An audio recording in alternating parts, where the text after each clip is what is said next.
Welcome to the Tuesday, August 20th meeting of the Brattleboro Select Board.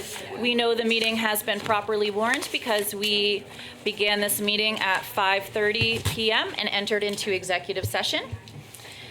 At this time, I would entertain a motion to approve the meeting minutes from August 6th. Okay, Liz has made the motion. All those in favor? Aye. Any opposed? Motion carries. We will move on to chair's remarks. I do not have any chair's remarks. We have a packed agenda, so I'm going to defer that and see if there are manager's comments. Likewise. Okay, there we are, following suit. Are there members of the select board that have comments to make this evening or committee reports? No committees? No, ma'am. No. All right, here we are. Look how far we've gotten already. Okay. So the next item on our agenda is an awards ceremony from the New England Chiefs of Police Community Policing Award, and that is going to be given by Chief Douglas Johnson. And if Chief Douglas Johnson would like to come forward with Chief Fitzgerald to our little fancy side table up here, we can get that part of the evening started. Good evening, gentlemen. Thank you for having me and scheduling us ahead of your busy schedule tonight, so I'll be fairly brief. New England Association Chiefs of Police has a community policing award. We've been doing this for about 5 years now, and there are 4 categories. There's population of under 15,000, 15,000 to 30,000, and 30,000 plus to 50,000, and over 50,000 population. We received a number of applications. We have a committee that reviews these and scores these accordingly. And I was very happy to see Brattleboro PD take the first place out of all the scoring. And the application and what they're doing in this community, you should be very proud of them for what they are doing. The application, there's a lot of thought and effort put into that. And I can tell you that reviewing some of these applications, some of them we just throw out because they don't put the time and effort into them. They're not doing what we're requesting to do. What Brattleboro PD did, and it was my pleasure to call Mike up and let him know, or Gunny, or Chief Fitzgerald, and let him know that Brattleboro had received the award. So we're here tonight to present the first place award for under a population of 15,000. Excellent.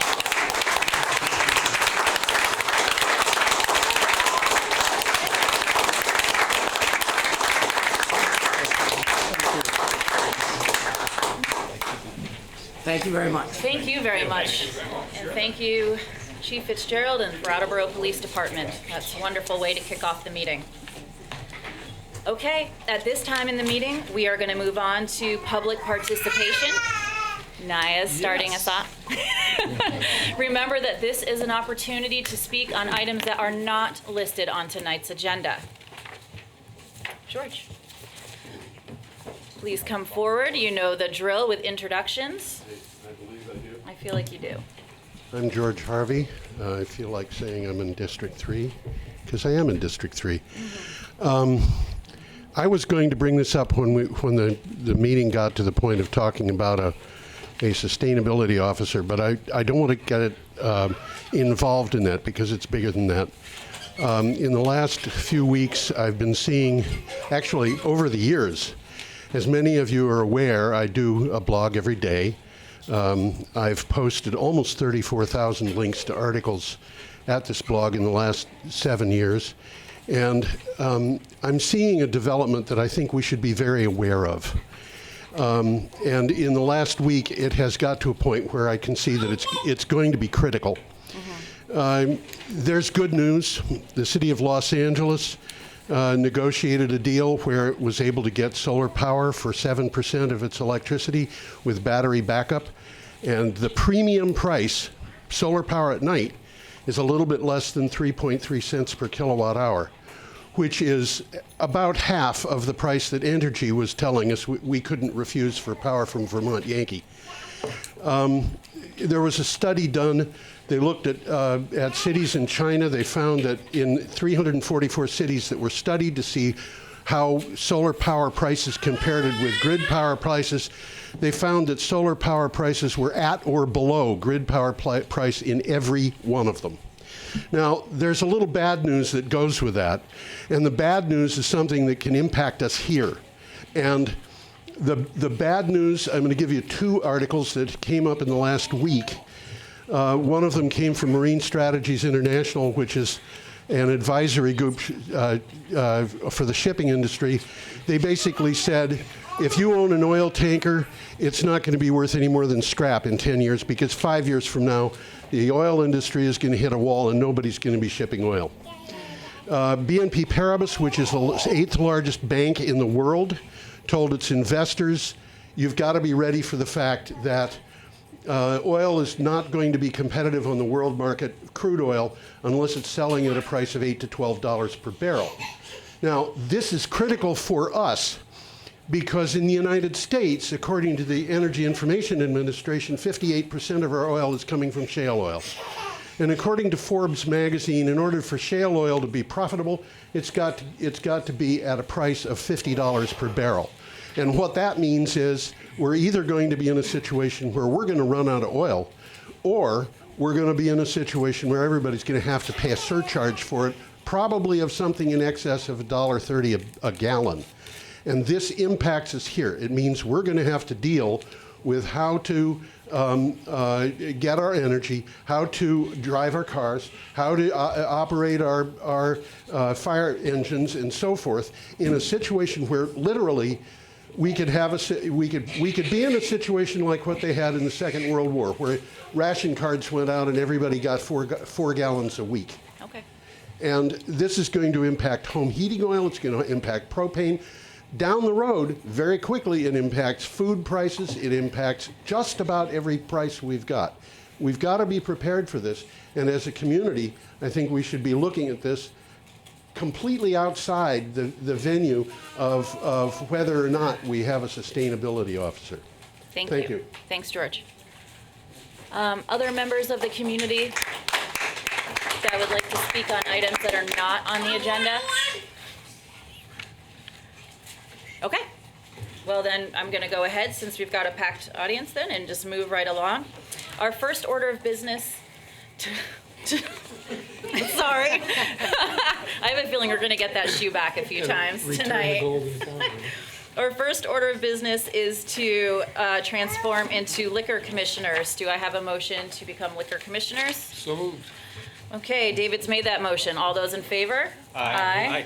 Okay, motion carries, and we are liquor commissioners. And the first thing, and the only thing we're looking at, is a second-class liquor license for Family Dollar Stores of Vermont, LLC, otherwise known as Family Dollar. Peter? Yes, we believe that there is a representative from the store here, if that's true.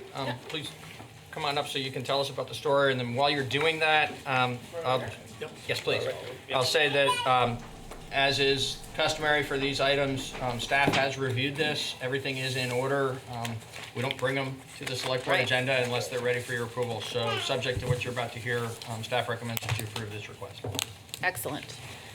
Hi there. Is there anything you'd like to add to what Peter I'm just said? here on behalf of Family Dollar. We're trying to input, bringing liquor in, or rather beer products into all our stores.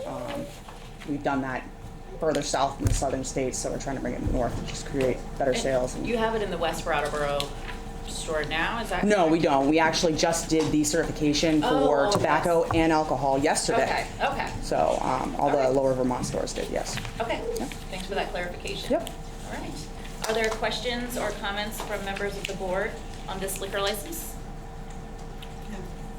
Are there questions or comments from members of the community on this liquor license for Family Dollar?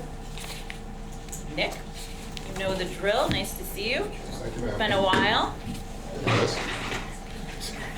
The Audubon meeting is competing. Heard. I'm Nick Nickerson. I've been here 5 years, 67 years in the South, and I want to merely say that I want to support our remaining businesses and help them survive. And I'm for the liquor license. Thanks, Nick. Awesome. Anybody else? Okay, then I would entertain a motion. No one is bad, don't worry. We're all doing this together. I'll make a motion to approve a second-class liquor license for Family Dollar Stores of Vermont, LLC, DBA doing business as Family Dollar, number 28626, located at 895 Putney Road. Excellent. Tim has made that motion concerning the Family Dollar liquor license. All in favor? Aye. Any opposed? Motion carries. Okay, I would entertain a motion to adjourn as liquor commissioners. So moved. It's a duel. You pick, Jan. Thank you. I think everybody moved it. You All pick right. Liz. She hasn't moved yet. Okay, great. So we are, all those in favor of adjourning? Aye. Great, we're adjourned. Okay. We will now move into unfinished business because we have no water and sewer. And our first item under unfinished business is sustainability, which is a follow-up from representative town meeting, as we all in this room probably know, and from July 9th and August 6th select board meetings. We are going to do a series of items under this. If you've picked up the agenda, you'll see that we'll go straight in order. And our first item will be a report on progress in achieving energy-related goals in the town plan. Peter. So Sue Fillion is somewhere here. There she is. And has provided written backup and is prepared to present to you on this topic. And then Excellent. Patrick Moreland similarly on the next topic with the 2 status reports. That sounds great. Good evening, Sue. Hi. Hi.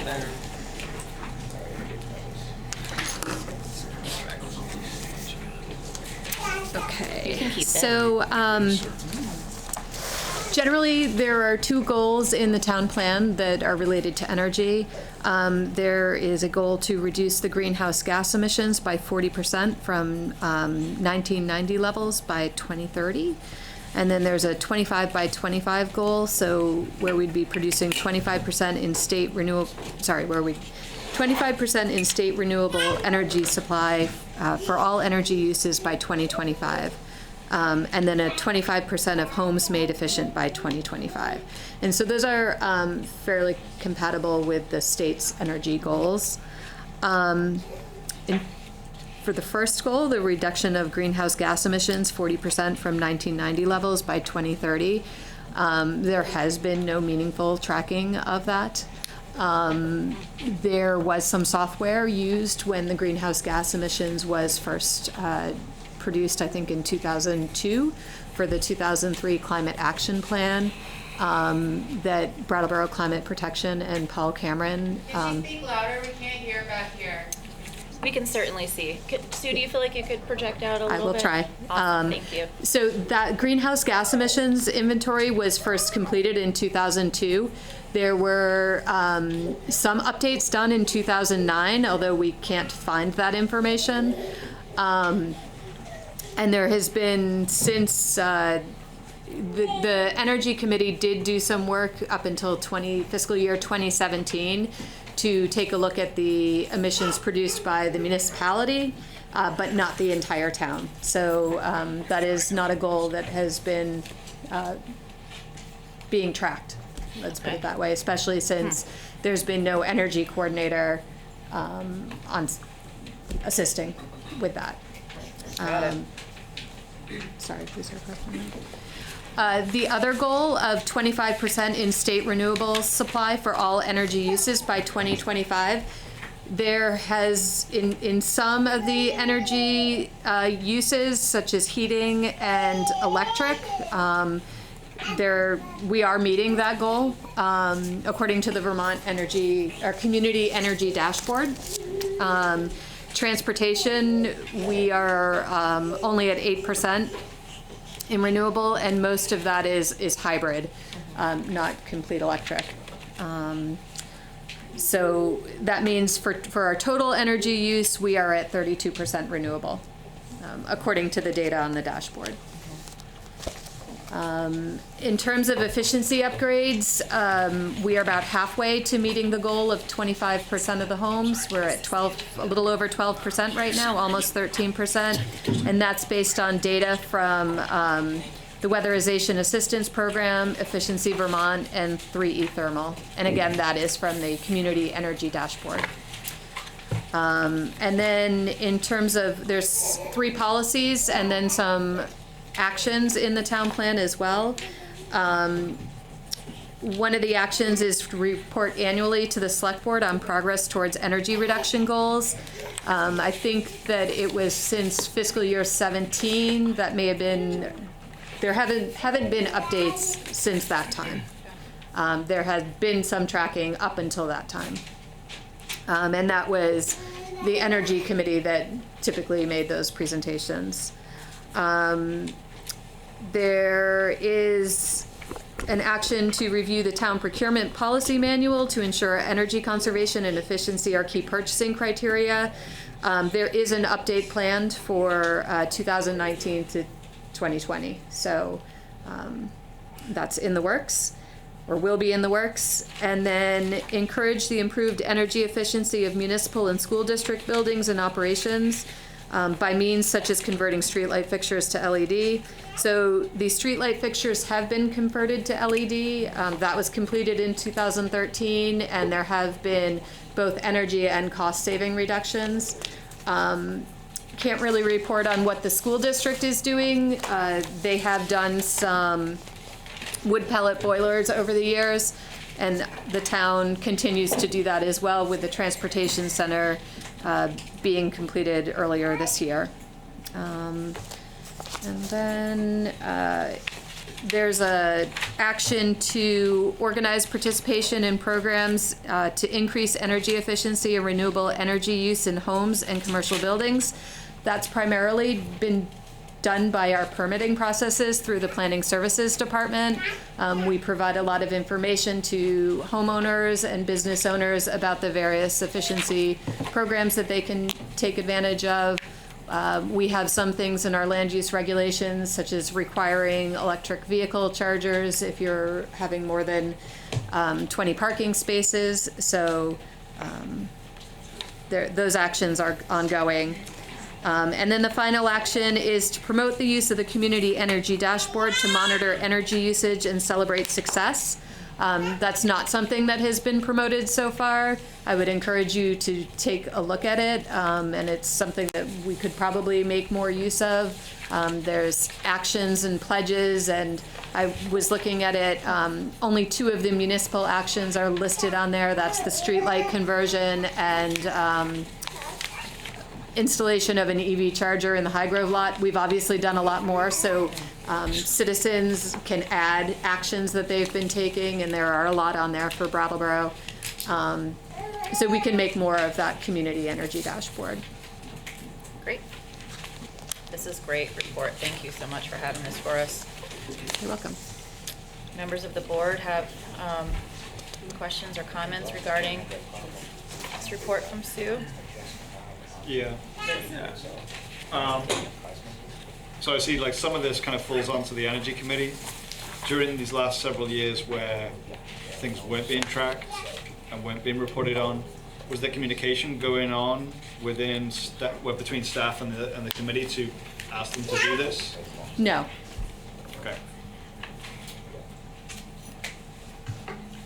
Liz, did you have something you wanted to say? With regard to the town plan, it's also the case that in general, the land use plan itself and the density that Brattleboro maintains is a sustainability factor for the town compared to other towns in Vermont. Could you please speak up? Okay. My question is, does Sue feel that the general density in the town of Brattleboro is a sustainability factor in and of itself? Yeah, I think that there is, in terms of sustainability, there are other parts in the town plan. So the land use chapter really looks at concentrating our development and making it more dense in the area that's pretty much bounded by 91, so east of 91. So the policies are looking for compact development in that and increasing density in that area. And the land use regulations reflect that. Thank you. David, Tim? Nope, I'm content. Yeah, I think You know, I watched, at least the one that was available, the Planning Commission meeting where you were discussing the town plan. And there seems to be an acknowledgement that perhaps the town plan is not the place necessarily for there to be an overall overreaching plan for sustainability per se. Do you want to just comment on that? Because I don't want to feel like I'm speaking out of turn. Actually, the select board received a letter that the planning commission wrote that probably might go more to the conversation a little bit later. But the town plan is used in various settings. It's used as regulatory in the Act 250 and the Section 248 proceedings. And so while there's goals and policies, there's not really metrics except probably within this chapter of where we want to be. And so it's, when we were constructing the town plan, we were thinking of resilience and sustainability. It wasn't really written exactly in that framework. And so, yeah, you have a letter from the Planning Commission that kind of talks to that. And it's very helpful. I think I'll pull out, maybe a little later, I'll pull out a couple quotes from there, so that, because unfortunately it was a little late breaking. Yes. David, you said that you felt content. I also feel content, and I'm pleased to have this report. Are there members of the community that want to question or comment on anything that they have just heard Sue speak on specifically in this one item? Okay, then I'm going to move on to our second sustainability item, and that is going to be a report on progress of implementing recommendations that came from the 2016 energy audit, which I would imagine by looking around the room, most of us are at least somewhat familiar with.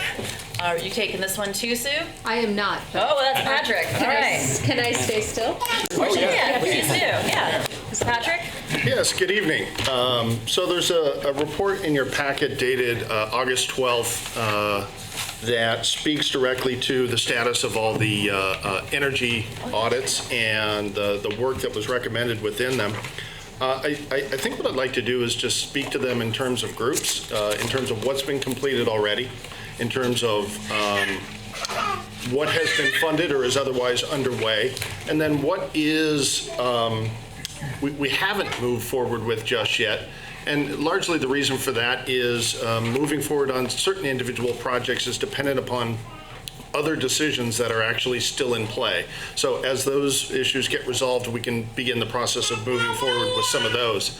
But I think it'd be wise to start with what we've been able to complete successfully so far. The first wholly complete set of energy saving measures, as Sue noted, took place down at the Brattleboro Transportation Center. There was a whole suite of replacement of certain things, an installation of a new heat pump hot water system, some variable rate pumps replaced what had been 100% operational pumps. And also at the Transportation Center was a complete transition to modern wood heat. So we no longer use number 2 fuel oil as a source for heat down at the Transportation Center, and instead use wood pellets that are kept in a big silo. Perhaps you've seen it behind the parking garage. One other thing to note about that particular project is it was quite expensive, but thanks to the folks at the Wyndham Wood Heat Initiative, which is managed over at the Wyndham Regional Commission, the town received close on $64,000 in subsidy to initiate that project and to implement it. So that was very helpful and helped to make that transition much more affordable and help the taxpayers save some money. Other completed projects have taken place at Brooks Memorial Library, where the entire, some 30-year-old heating, ventilation, and air conditioning system has been replaced with much more modern and efficient system that was initially designed at the time of the energy audits. In addition to that, the really large window panes that everybody's familiar with that face Main Street have all been replaced. There were single pane windows. They've all been replaced with insulated double pane windows. And that's already complete. There's other recommendations for the library which haven't been undertaken. For example, there's a recommendation to add insulation to the roof. The roof is currently in pretty good shape, but you know, we're going to keep that in mind. And when the age of the roof requires replacement, we're going to make sure to incorporate the recommended insulation into that project at that time. The Gibson-Aiken Center, all the windows have been replaced over the course of a couple of years, and in that instance, the roof insulation has been added because they replaced the roof on that building just last year. So there are other project elements at the Gibson-Aiken Center, such as a replacement of the boiler. We're still paying for the boiler. We haven't recommended moving forward with that at this time, but it's certainly something we're going to be looking at together through the budgeting process and when's the right time to move forward with that. There are a series of projects which are funded or otherwise underway in some fashion. That includes all the improvements at the Brattleboro skating rink, which we were just talking about at a meeting, perhaps a meeting or two ago. That project's underway and will be complete before October when the skating rink opens this year. So that'll be completed soon. There have been a number of projects funded for the Brattleboro water system. Some of which we're hoping to get underway relatively soon, particularly at the retreat wells. There is a bit of a structural issue we're finding in that building, and before we actually go through the process of implementing some of those changes, we want to make sure we have a clear understanding of the roof structure. The Department of Public Works is working on that as we speak, but as soon as that matter gets resolved, we hope to be coming back to the board and moving forward with that set of energy saving measures very quickly. The next set of projects are projects that are either funded or not, but we haven't yet moved forward with them because the decision to do so and the timing around doing so is dependent upon other decisions. So for example, we funded a series of improvements at the Pleasant Valley Water Treatment Plant. But at the same time, we are scoping out a project for the replacement of the Pleasant Valley Water Treatment Plant. We'll be talking with the board about that later this fall. So we are ready to go. Those funds have been set aside and will add to that project and to preserve the energy savings. But there needs to be some forward progress on what's going to happen to that building as a whole before we can move forward with that specific set of projects. The same thing is true really for the Department of Public Works garage. Some energy saving measures were identified there. At the same time, we're in the process of evaluating that site for where the future Public Works garage may in fact be situated. And that's another project that's going to be begun to be discussed in the budget seasons, probably this season and the next couple of seasons, as we begin to scope what the future Public Works garage project begins to look like. We have a clear sense as to what some of the recommended energy savings measures are, and we'll be looking to incorporate that in whatever facility ends up looking like out there on Fairground Road. And then finally, I guess what I would speak to is the Municipal Center. Now, the Municipal Center's been around for a long time, and in recent years, its future has been a little bit more uncertain. The police moved out a couple of years ago, and there's a good deal of the building which continue to sit vacant. So with the future of the Municipal Center uncertain, one of the major projects recommended in the 2016 audits has been sort of waiting for a resolution, and that being the district heating plant that was recommended for the Municipal Center and for Brooks Memorial Library. It was maybe 2 meetings ago that Peter mentioned we've formed a strategic partnership with Wyndham and Windsor, and we believe we have now a track forward for the Municipal Center. And so we think it's exactly the right time to be looking at the implementation of that district heating plant as a component piece of the coming renovation of the entire Municipal Center. And that would be concluding all the other energy saving measures here at the municipal center, which have already been funded, and the big showpiece, that being the district heating plant. Incidentally, the town's been working with the Wyndham Regional Commission about the potential for the Wyndham Wood Heat Initiative to help support that district heating plant. Now, they can't confirm that they're interested in participating just yet. That project is actually in the midst of beginning to wind down. But there's been, what I would describe as a very high level of interest in preserving what funds are left in the Wyndham Wood Heat Initiative for the potential future project here at the municipal center. So we continue to make progress in all of the energy savings projects that were identified in 2016.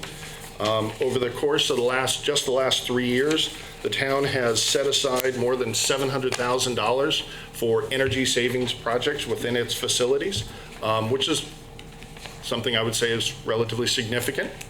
And in addition to that, there have been a variety of other projects at some of these same facilities that weren't even identified by the energy savings measures. And just one example of that is the recent transition at the library to a LED lighting.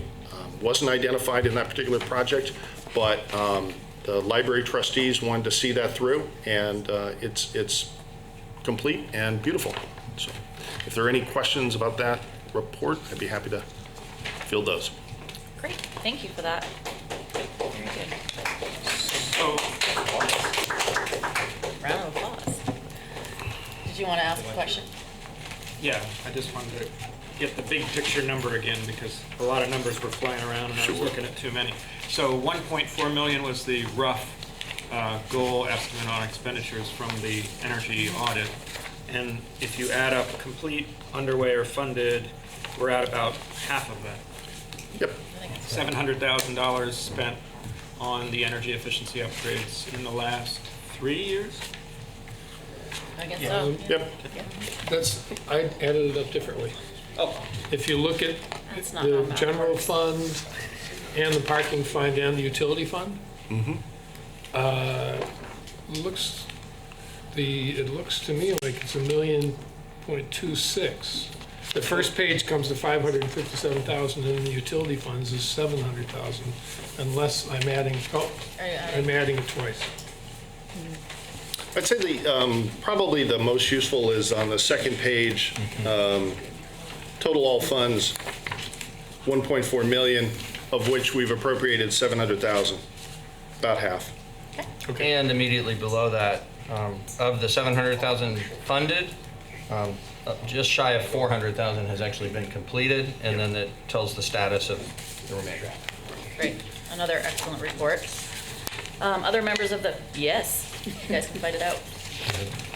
So, Patrick, it's entirely feasible for the town to spend at least another $100,000 a year on sustainability actions in support of this 2016 audit? There's several hundred thousand that could use funding. Thank you. Daniel? This is a really great report. I appreciate having it. It's helpful. I hope the folks in the audience got to read it, and folks at home as well. And I guess I just kind of wanted to underline that whilst all of this work has been done, there's one building within the town buildings that switch from fossil fuels to a renewable energy source. Right. Yep. Which one? The transportation. And the Pleasant Valley water plant will eventually, when we get a new, When we get there. And this building. And And the library. this building and the library. when we get there. Yeah. and the plan would be to share, sorry to talk out of turn. Would the plan be the municipal center and library would be sharing a system? Possibly speak the to that? state building as well. You may speak to that. Yeah, so, yes, that is the recommendation, and we've had discussions with the Wyndham and Winter Housing Trust in our initial conceptual framework for how we're going to work together related to the renovation of this building, to make sure that they see a framework within which we could proceed with that project, even though the town will be, sort of fully responsible for the library and will be sharing this building. Yeah. And they're completely on board with that and look forward to working together with us to make it happen. Excellent. Are there members of the community that have specific questions or, yes, Jess? You can come right up to the microphone that's in the middle, because that's how the people on TV are going to hear you. And just state your name, and Am I in District 1? you don't have to say that part. Okay. Jessica Dolan, mic is not on. No, it's not, you're not going to hear yourself, but the people It's on the watching will. TV. Okay. Yes. So, point of clarification about first of all, did you say the building, the heating plant or heating plan? That I'm will not sure be at in which here. moment, but I believe I mentioned a heating plant. Plant, With a okay. T. A district heating plant, Yes. which has been proposed to heat both the municipal center and the library. Located in this building, the municipal center? Correct. And the form of renewable energy that it will transfer this building and the library to is wood heating, partnering with the Wyndham Conservation District, possibly? With the Wyndham Wood Heat Initiative, Okay. which, Yeah. Just a point of clarification. Thank Sure. you. sure. Nice.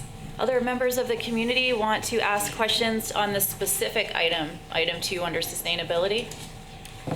Okay, then I'm going to move us on to item 3, still under sustainability, and it's authorization to apply to host a climate change vulnerability assessment and adaptation planning workshop. Who's taking that one? Go back to Sue. Sue.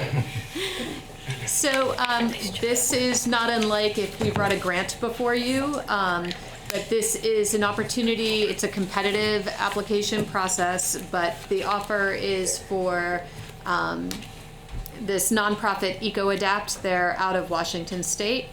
They've partnered with Virginia Tech, and they are doing climate adaptation workshops. They'll do 8 around the country, and so this is an opportunity for us to apply. It's not a grant in that it's really just technical services, so there's no money changing hands. The application is due at the end of August. We see it really valuable because of all the energy about climate change that's going on, but in addition, they're really looking for communities that are either updating a municipal plan, a sustainability plan, or a hazard mitigation plan. And we are updating our hazard mitigation plan. We'll start that in 2020. So that would feed nicely into that, as well as could bring other benefits like improvement in our community rating system score in the National Flood Insurance Program. It would be a community workshop. They're looking for broad stakeholders. It could happen, we'd apply for 2020 because that would work best for us, but they're looking at 2020, 2021, and 2022 and holding these workshops. It'd be a 1 to 2 day workshop. That sounds great. Yeah, so I'm looking for authorization to apply. One more thumbs up. We need one more thumbs up. Can you get it done in 10 days? No. The application done. The workshop Application done in 10 days, right. Oh, yes. It's about 8 questions. Oh, okay. So I'll certainly leave room for questions or comments, but is the board inclined to give said authorization just at this level? I think that's fine. And are there members of the board that have questions or comments about this for Sue? Oh, you got one? Yep, well, we're gonna do board first, though. Are there members of this Oh, board? Yeah. sorry, I That's thought all you already right. asked that. Nope. No, I don't have any specific questions. Great, I have to keep it the same, otherwise I forget what I'm doing. Michael, you can go ahead. Quick question. Broad stakeholder engagement. Yeah. How do you plan on doing that? Like, so this is So a. look at this turnout. You turned all these people out? Yeah, great, good job. No, so obviously, local, regional government, even the state, we always reach out to our partners at the Department of Housing and Community Development. Yeah. Sometimes they send planners down, even VEM. There's lots of community group, businesses, the schools, so colleges, high school. I think we can produce a good Okay.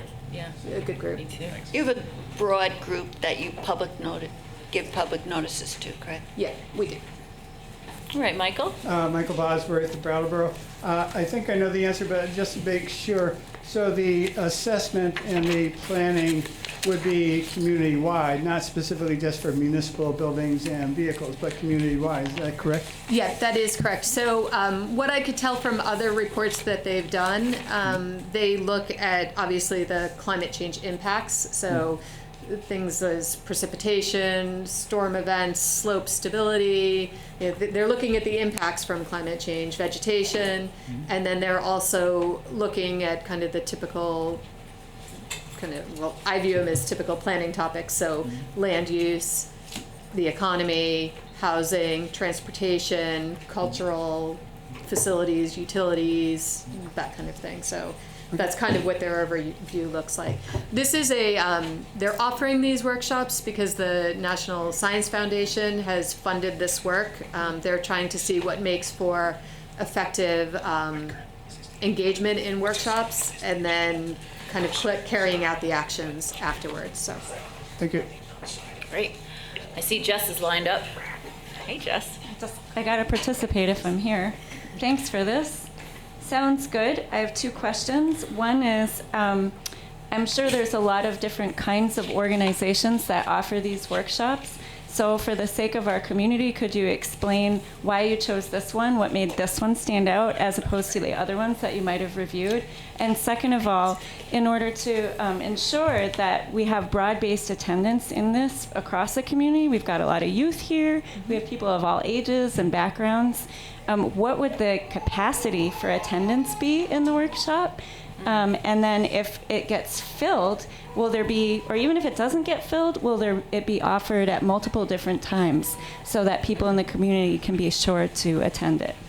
To that point, I haven't had direct conversations with them. The way I've seen their workshops work is it's 1 to 2 days. There's different, breakout groups and times that things are going on. So I'm not in a position to say it could be offered, multiple times, or different aspects will be offered at different times, or you know what I mean. So I can't yet. Typically, the way these work is, we find a date, we find a location that's going to fit what we think the turnout will be. I would think that this we'd be looking for a larger venue to handle those that are interested. In terms of this particular program, I was actually approached by EcoAdapt. One of their scientists lives in Western Mass. She keeps an eye on Brattleboro, and she reached out to me. I did a little research on them. They really seem to be into the education and awareness and building networks and creating kind of experts as they go. They work, they've worked with NOAA and the Forest Service and Fish and Wildlife, Yale Forestry, and so I think they've had lots of partners. They just seemed like they'd be a good match for what they're offering. That sounds good to me, the second answer. In terms of the first answer, then I guess I have more of a contribution, which is to say, I think along with other environmental professionals and activists who are present, we would definitely want to, if you could, in the interest of the community, ensure that accessibility to this sort of thing is maximized. So that means thinking of all the different demographic factors, like people with kids or working people, or also cost and different age sets, and potentially also trying to get more than one date of a session available, so that if like half of the select board is busy and can't attend it the one time, then maybe the other half can take it, that half can take it the other time, that sort of thing. Thank you. Thank you. Thanks, Jess. Thank you, Jess, and thank you, Sue. Are there further questions or comments from the community? Yep, come on up, Ricky. No, behind you, George. Nope. Sorry, that looked like I was looking right at you. Hi, I'm Ricky from District 2, and I think that these meetings should really be held at the Latches, at a larger facility to accommodate the number of people here, and also to have the equipment so that the public can hear the public speak. We really need to empower our voices so that we can actually hear each other, because I'm missing a lot of important things. I'm in the back, and even not everyone has access to be in the front and hearing distance, so we really need a mic so we can hear each other. Thank you, Ricky. Yeah, tonight especially, that's really noticeable. Yeah. Other members of the community want to speak on this particular item under the sustainability item? Okay. Then, George. Oh, George. Now I don't see you. Sorry.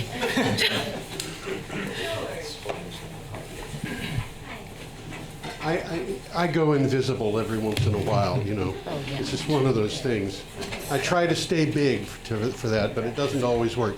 Have you considered, or would you consider, having this entire thing done on BCTV? I would consider it. I haven't thought that far. Well, But definitely. Yep. Emily, yeah, come on up. Just come right up, and if you haven't done this before, just state your name and where you're from. Emily Payton from Putney. And what I wanted to ask and see, is there room for planning some of these sustainability meetings and sustainability workshops with many of the people in this area who are already working on it in businesses? And, talking about things like, how are we going to help learn to grow indoor greens, indoor foods, the kind of things that we really are going to need to be doing. There's so many businesses. I know that I have started one just because of the sustainability factor. I could show people how to build houses that sequester carbon. There's people in the Rich Earth Institute that can help us learn how to compost. There's all kinds of businesses here. And why aren't we talking about bringing all the people, sustainably minded people, with your help, into a forum and to learn from each other more? I think that'd be lovely.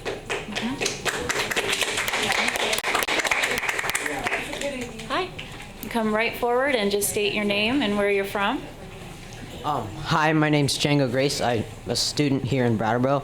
And I was just thinking about this workshop. I think as a student, you should definitely advertise it in schools, public schools and private schools all around Brattleboro.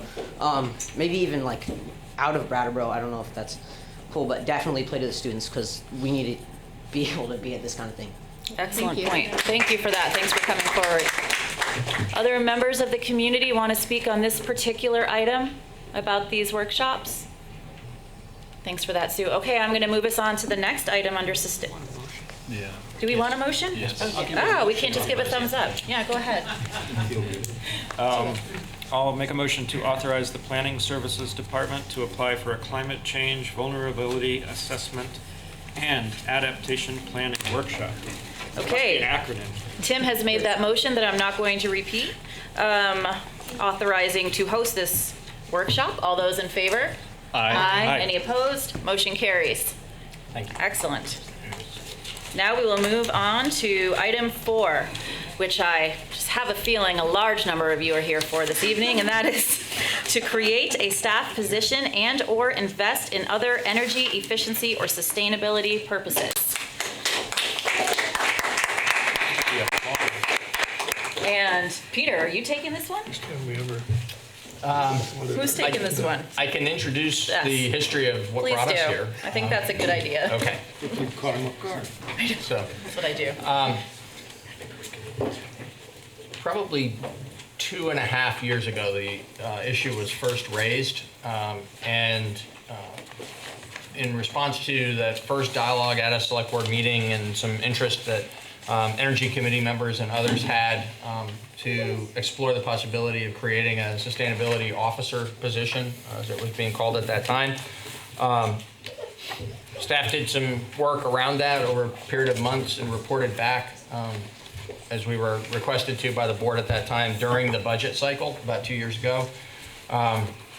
And advised at that time that we thought the town actually, as it related to energy projects specific to town facilities and related sustainability issues, which in our research at that time focused very heavily on solid waste matters, that the town actually was in a very advanced place on those things. We were doing really well related to our own facilities and solid waste, in part because of changes that have been made over time, particularly being out at the leading edge of curbside compost on the solid waste side, and because of work that had been done between sort of the departments of town government and especially the Energy Committee in conjunction with the departments of town government and some select board decisions that have been made over the years on town facility energy. We recognized that there was more outreach that could be done to the community, that there had not been a lot of facilitation done, particularly in recent years, for community participation in energy conservation, and that what we were seeing across other communities around the country was sustainability being defined in broader terms than just related to climate issues. And we thought that it was important, if the select board was to give consideration to creating such a position in the town, that a broader definition be used so that we would be considering sustainability of the community in ways that involve social sustainability and economic sustainability and matters of equity that go beyond just being energy efficient. So at that time, we did not recommend a position be created because of funding limitations. We just brought that information forward and asked whether the board wanted to, I guess, sort of overrule staff on that matter and direct us to put a position into the budget. The board didn't choose to do that in that budget cycle. Some time passed, and then a year or so ago, the issue was raised again by the people in the community, recommending that the town take another look at it. There was some work done together, primarily by the people in the community, but with some communication with staff through the fall months as we were in the budget cycle last year.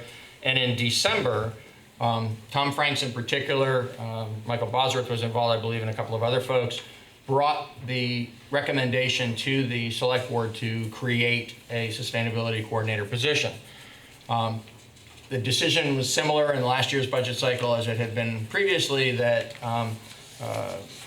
this wasn't something that would be funded at that time, but was something that would be given additional consideration. The specific direction from the select board was to, once we got through the town meeting cycle, finishing the budget and then holding the town meeting, got into the springtime months, for me and other town staff members to work together with the folks from the community who had been doing work on this over the months, to get together around that and look at what the more precise definition of the role of this position would be, and what we thought the position might need to be paid, and come back with a recommendation for consideration in the FY21 budget process that's going to begin here in the next couple of months.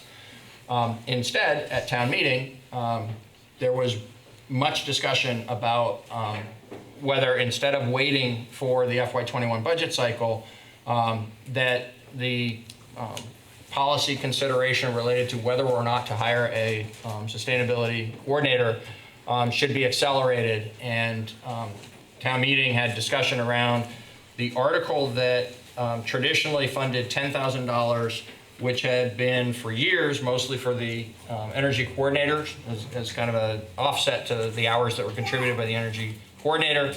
And then more recently had been defined more broadly as being for energy efficiency and sustainability purposes. That was still funded or still styled as a $10,000 annual appropriation. At town meeting, that $10,000 was increased to $100,000, and there was discussion about whether that $100,000 ought to be invested in a sustainability coordinator position. In the post-town meeting review that the select board does to kind of say, okay, these are the things that happened at town meeting, what follow-up actions do we need to take? That discussion occurred in April. The select board directed that by midsummer, that staff come back together with folks from the community who had stepped up to say, we want to keep working on this, we really want to have a community-generated perspective around this, that we work together to come to the select board by midsummer with some better definition of what the position might look like. We did that for the July 9th select board meeting. You heard primarily, and that material is in your backup again this evening. You heard primarily from the folks in the community who had been working on this. They should, excuse me, speak for themselves about the breadth and details of the process they followed. We did engage from time to time with them as they were doing their process.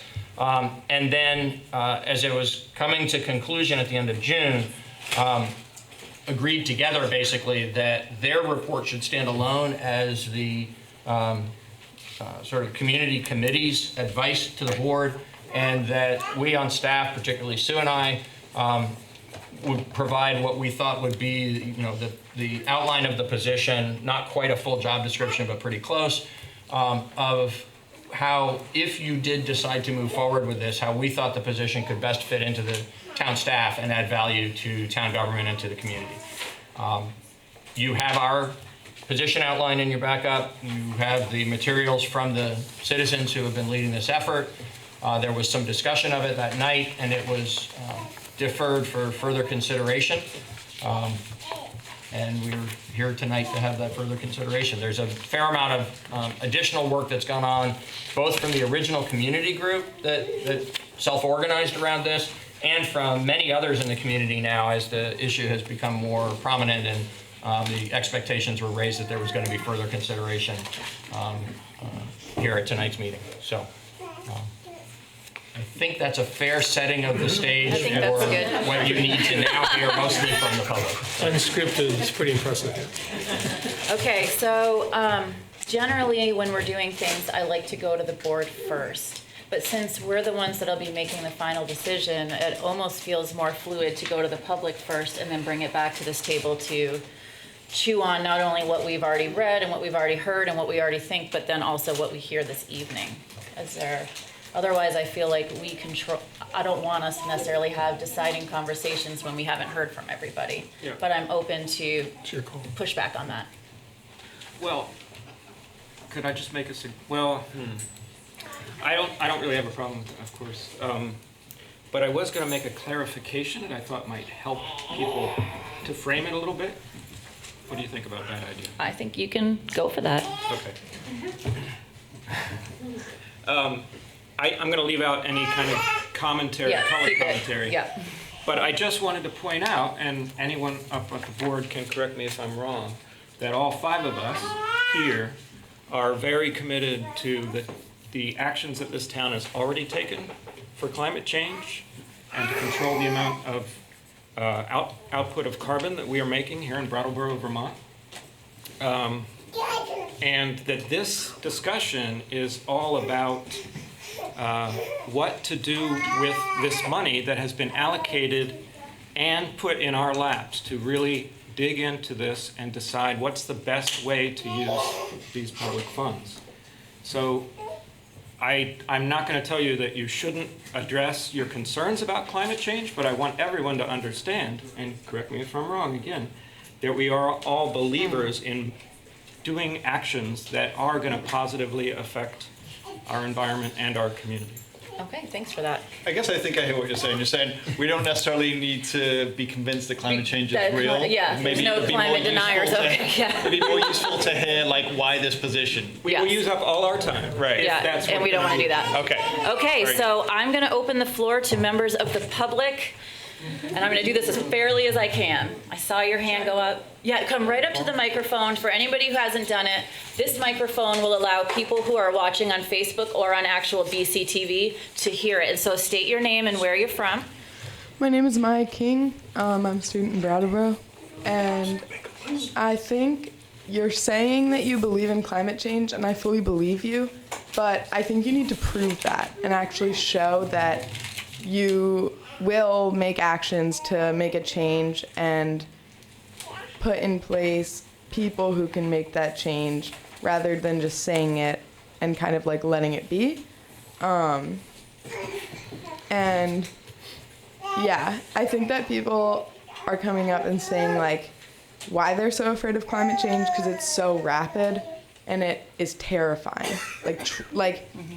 I think all of the time about how, like, when I was young, I thought, I'll grow up and I'll have kids and I'll live a long life and I'll die happy. And now I think, what if I can't have kids? What if I can't live a long life because I can't breathe the air that I live in? Like, the reality of my generation's future isn't survival. It's like trying to live. It's not like a happy life. And so I think that it's really just now, like, we want to see you make those changes and put in a job for someone who can make those changes. Thank you. Thanks, Maya. Thank you. Okay.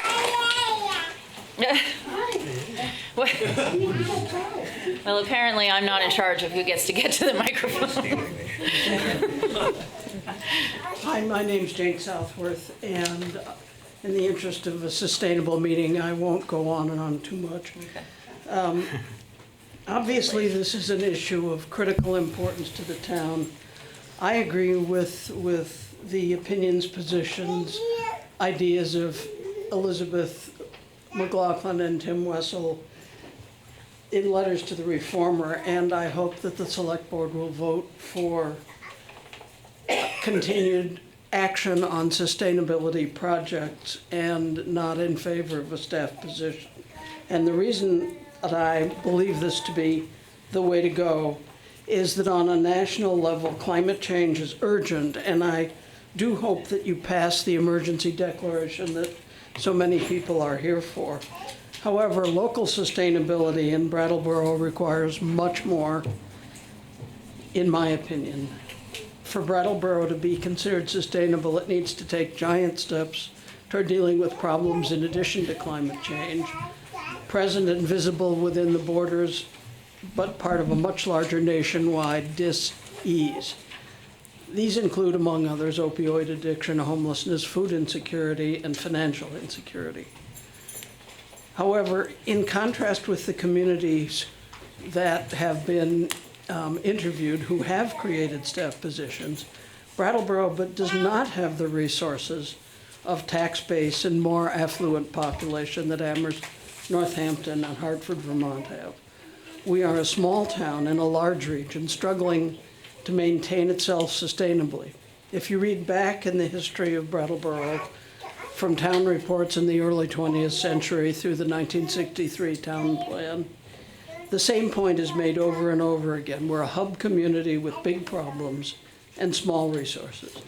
And in the 25 years I've lived in Brattleboro and served on various boards and communities, I have heard one refrain over and over from neighbors, friends, and others: taxes are too high. The select board must, as the town's decision-making and governing body, look at the big picture and understand the effects of its decisions on the entire community, all the people who live and work here.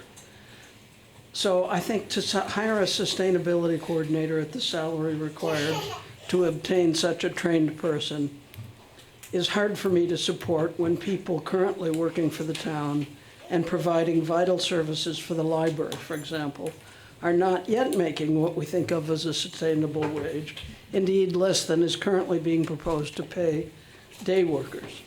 So I support the idea of forming the basis of the community vision as presented by the committee headed and led by Oscar Heller. It's an articulate and well-organized vision for success, and I suggest that the select board adopt that document and use it to develop an ongoing program to generate and fund projects for making our community sustainable. Thank you. Thanks, Jane. Jane? Rio?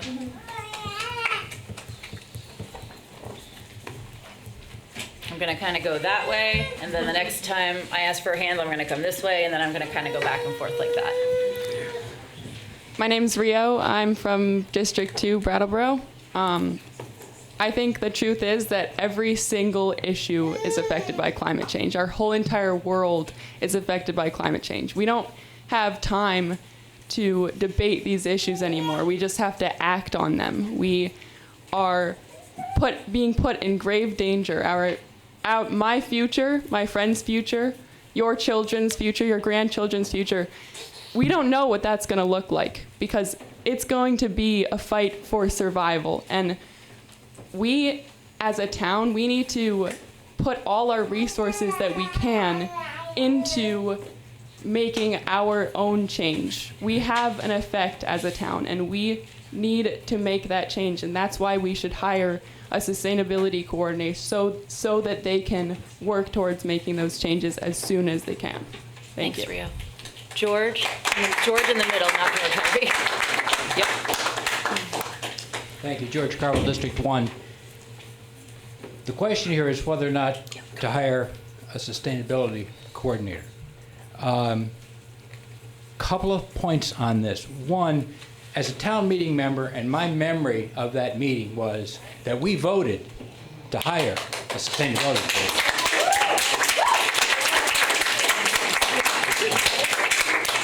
Now, someone said in a letter, Tim, it might have been you, but if not, don't take that, well, we weren't going to hire a sustainability coordinator because it wasn't enough of a majority. Well, that's not the way democracy works.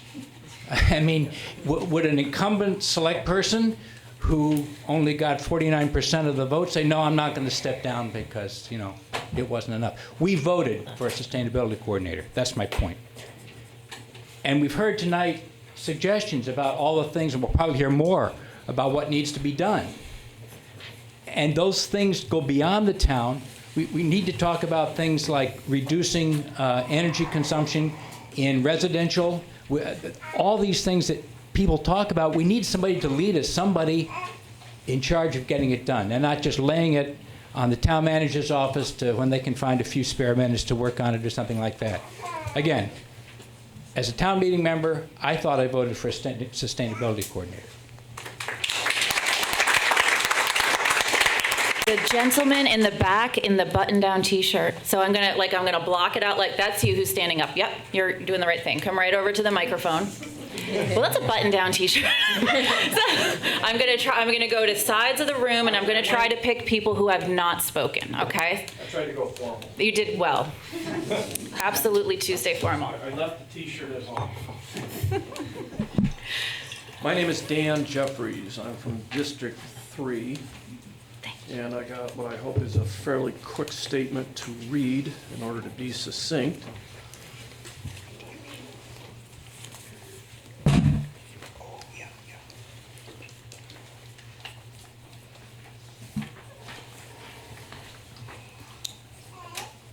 I believe that global warming is occurring.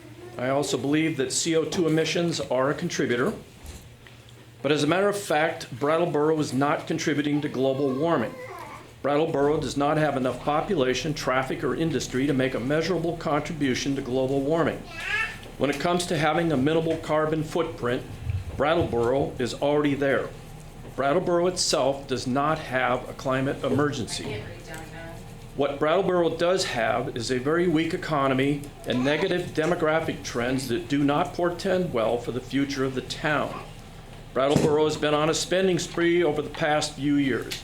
$55 million for the high school, $32 million for the waste treatment facility, and whatever we spent on the fire and police stations. Good investments, but expensive.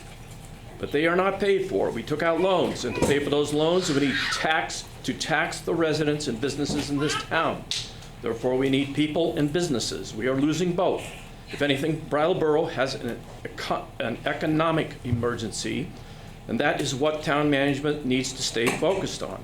The local economy is our primary concern right now. The select board should not be unduly influenced by a small group of people passionate in their beliefs. Being passionate about something does not necessarily make it desirable or acceptable by others. 500 people signed a petition for the climate emergency. Well, that leaves about 11,000 people who did not. So what is the CO2 emission contribution of Boston, Philadelphia, Chicago, Dallas, Atlanta, Los Angeles, Beijing, London, Paris, etc.? How does Brattleboro compare? Again, this town is not contributing to global warming. Richard Davis stated in a recent article related to controlling drug costs, "It is a lot of effort put into merely chipping away at a problem that must be solved at the national level. Global warming as well can only be effectively addressed at the national level. Just because what is being done at the national level may not be deemed adequate, that does not mean the problem can be solved at the local level. If the town pursues a sustainability coordinator, are we going to have televised confirmation hearings? We should. I'm absolutely against any resolution that has any potential to inhibit town management from the flexibility it needs to address the weakening Brattleboro economy." And in closing, a relevant analogy to the Brattleboro climate emergency would be Massachusetts is emitting considerable secondhand smoke, and in protest, the residents of Vermont are going to quit breathing. Okay, thank you very much. I want to take this as a moment to say that everybody who's here tonight is going to feel really passionate. Everybody's been making their speeches for the last week, and if we can just hold anything in between, that is going to be best for all of us. Yes, right? You. Come right forward. No, not you, Tony. Sorry, I'm trying to keep it. I'll try to do something quick. It's not, yep, everybody's having their time, so. Introduce yourself. Sorry. My name is Maya McNeil. I'm from Brattleboro, District 2. I'm like 90% sure. Sorry. So, first of all, I'd like to start by saying that we are all contributors to climate change. And I think there's kind of this myth that just because we're doing better than other people, that means we should sort of like lay low and just do whatever because we are better than the status quo, and that we're doing like that we're a small town and we don't necessarily contribute that much. But we're all part of a national community. We're all part of a global community. It's not about solving climate change by Brattleboro being against climate change. It's about being part of the steps necessary in order to solve this problem. And I think if we simply say that we're not contributing to the problem, 100 other towns are going to do that, 1,000 other towns are going to do that, and we're not going to solve anything. I'd also like to say that I understand that dealing with this problem is expensive. It takes a lot of money. We talked about like $1.4 million is a lot of money. But we're talking about our futures here. We're not just investing so that people can be aesthetically pleased by the trees. We're investing for a future in which people can actually breathe outside, in which people can continue to farm like we do in Vermont. And I think 1.4 million isn't going to be the end of it. And we need somebody to continue working on this problem. We need somebody who has more time, and I understand you guys are really pressed for time. You talked about a lot of projects you wanted to get done. And even as somebody who doesn't necessarily know that much about this problem, I can think of like a list of hundreds of other things this town could be doing, and we need more people working on it. And that's just a fact. And if it takes $100,000, that's $100,000 invested towards the future. It's not $100,000 that we just feel like spending, or we're just like really passionate about having somebody who agrees with us. Like, it's not like that. And I understand that people are really pressed for money, and people complain a lot about taxes. But in certain ways, solving these problems can be economically beneficial. We're not going to be saving our local farms by polluting the water, and we're not going to be saving our local farms by relying on foreign oil or relying on outside companies. And I think that everything is interconnected. We need somebody to really push forward and lead the way. And that person needs to be somebody like a sustainability coordinator. And clearly, we're not doing enough, because there's always something we can do more. Okay, thank you. Nicely.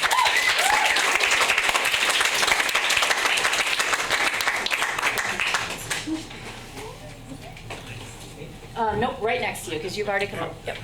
I'm sorry that names are slipping me a little bit today as we're moving through. My apologies in advance. Thanks. I'm Orion Barber from District 1.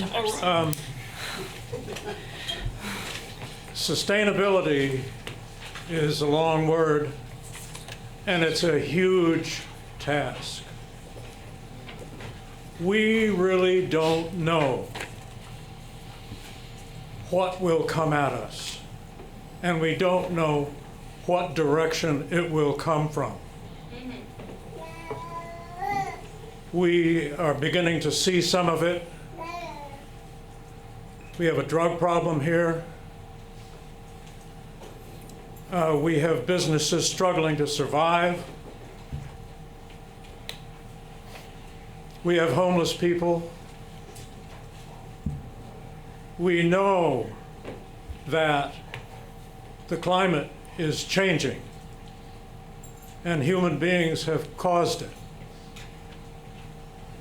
We are going to have somebody to pull together to not only harness the community energy, but to serve as a liaison to all our legislative delegations, state and national, people like the Wyndham Regional Commission, to towns on all sides of us, some of them across the border. The job of that person will grow. We're talking about a person, it's going to develop into a department. I guarantee you. However, we have to start somewhere.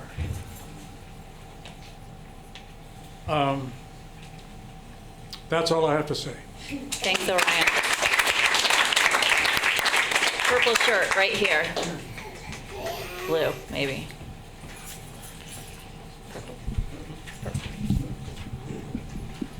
My name's Don Brown. I'm from District 3. I wasn't going to speak tonight, but sustainability is up on, I have experience in that field. I worked in renewable energy back in the 2000s when Bush was president of the United States. I did a lot of education, installed systems. You know, if the ship is going to get anywhere, it needs somebody at the helm, basically. And if you don't change direction, you're going to end up exactly where you're going. So having somebody who has experience to work with business, you're settling for less with a heating generation, just thermal generation, when you could be producing electricity as well off the excess heat. So you need somebody who's knowledgeable, but like the last gentleman said, you know, he's going to be busy tying people together, you know, and keeping the motion going. So it is a real threat. It really is. I was watching climatic data back in the early 2000s while the rest of the press was just saying, oh, there's no global warming, you know. So this is really great to see this community come together. And this is where we're at right now. Unfortunately, but this is where we're at. But it is an important position. And I hope the select board hires somebody to get the job done. Thank you. Thanks, Don.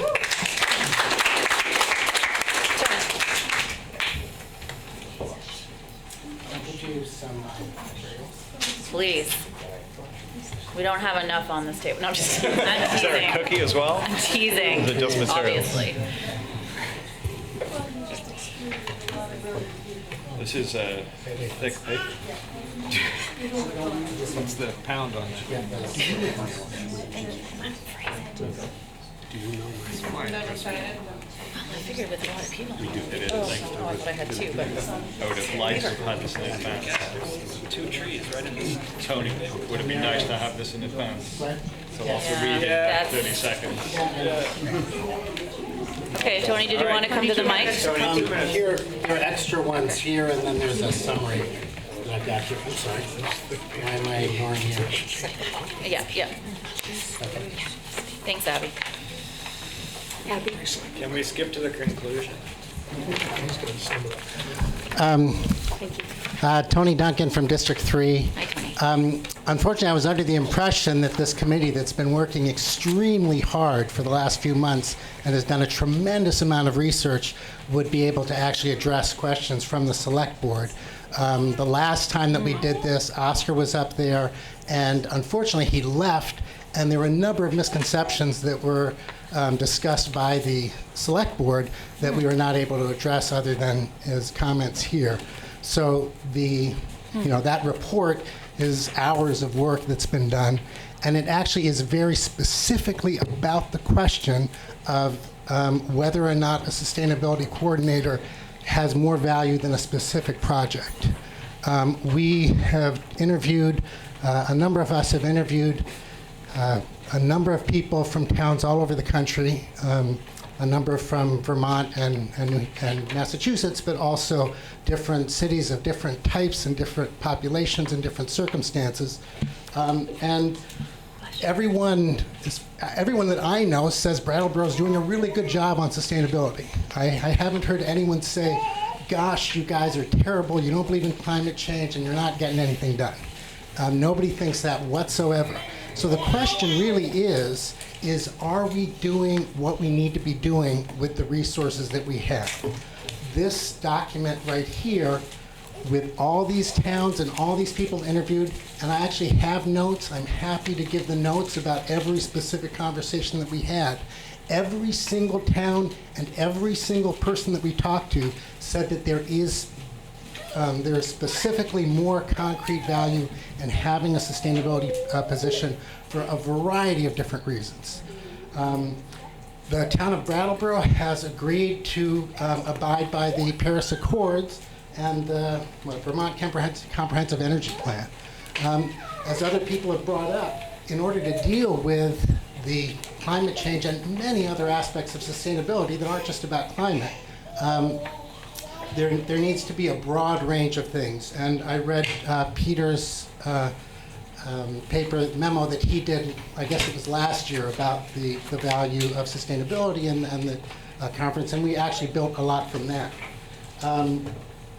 One of the things the select board members asserted that there will be more value from having a specific project than having a sustainability coordinator. And that's what this plan is about. That's saying, oh, that's a really interesting question.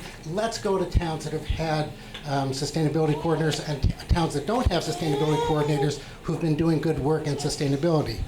The only towns that we did not hear from were towns that didn't have sustainability coordinators, even though they were doing good work similar to what Brattleboro is doing.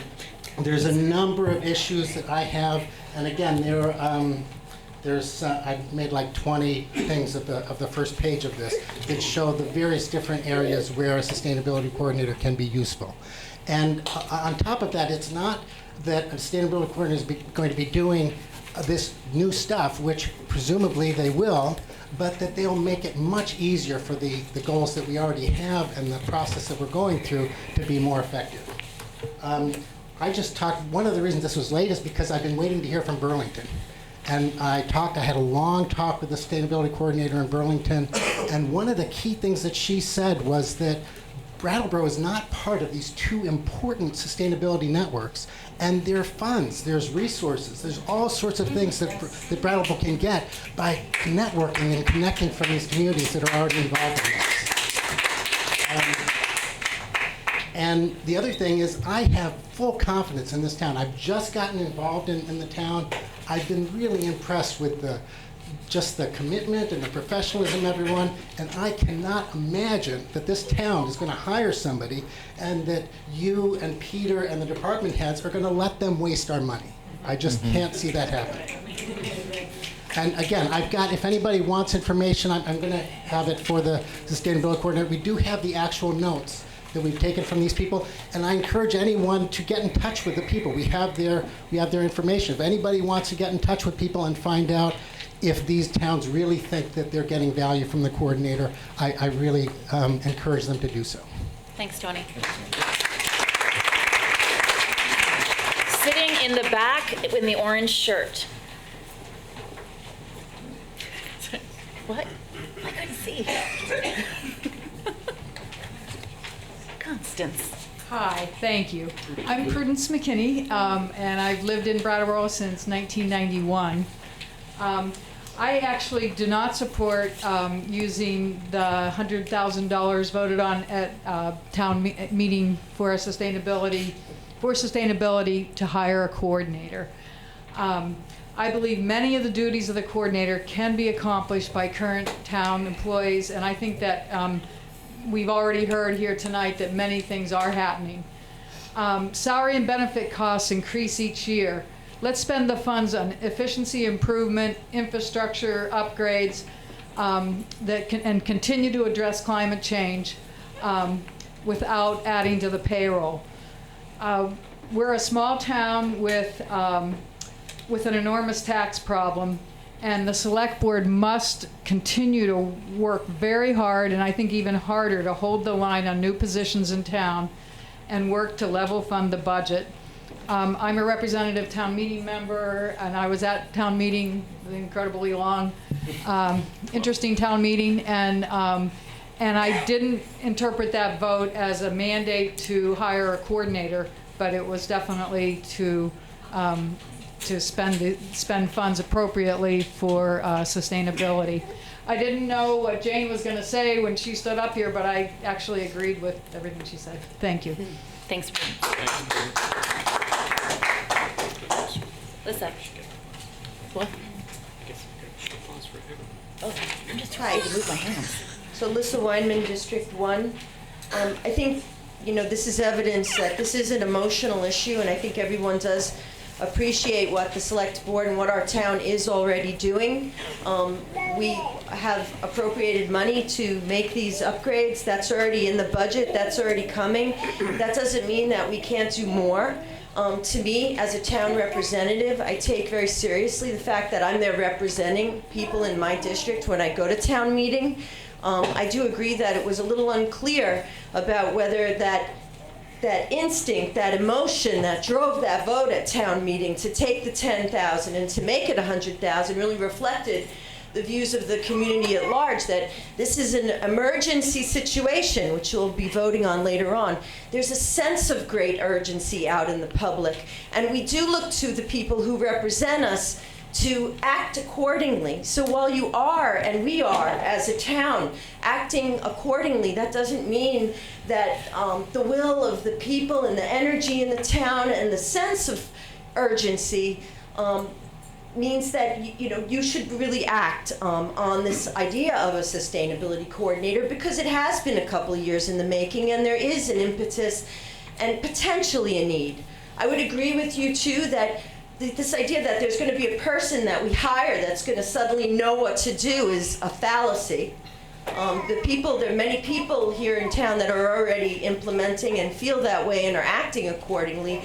However, this idea of having a person come on, maybe initially as an independent contractor for the first several months, at least let's get started, which won't cost anything, with the process of looking to see if there is a person out there who might really inspire us as a community to do better and to act with the sense of urgency that we clearly are all feeling. So you don't have to commit to a full-time job right now. I agree there was, again, some fuzziness about whether that 100,000 should just go to a coordinator or to sustainability efforts and efficiency efforts in here in town. So it wasn't 100% clear, that's true. But why not move forward with the job description? Why not begin interviewing many of the very eager young people out there that really want to make this their life's work? And then decide after 6 months or so, is that the right person for us? Is that something that would be worthwhile investing more in? That person should also probably head up the energy committee, because depending on volunteers to do the work of that committee and carry out its function is very, very difficult. So there should be someone who's paid to lead that effort and to further organize, and I completely agree with Orion Barber. Brattleboro, I don't agree with the diminished view of Brattleboro that other fellow citizen pointed to. We are a town that has national stature. The reason why those people from the grant program at University of Virginia, whatever, came and asked for us at Brattleboro is because we are national leaders. We're not just some small town not making any emissions. I'm sorry to say we're a very important symbolic town here on the national landscape, and having a coordinator on the town government that will join hands with others across this country, legislative efforts, pushing legislation, lobbying on behalf of the beliefs of this town on the national and global levels is very important right now. So I would urge you to please declare the climate emergency and put us on record as part of an urgent mobilization that we're all facing right now. And please fund the sustainability coordinator, but before funding, see if there is someone out there that we can identify who might be able to fulfill these big shoes that we're putting out for them. Let's continue with the will of the town and trying to find such a person, knowing full well that not one person's ever going to do that whole job.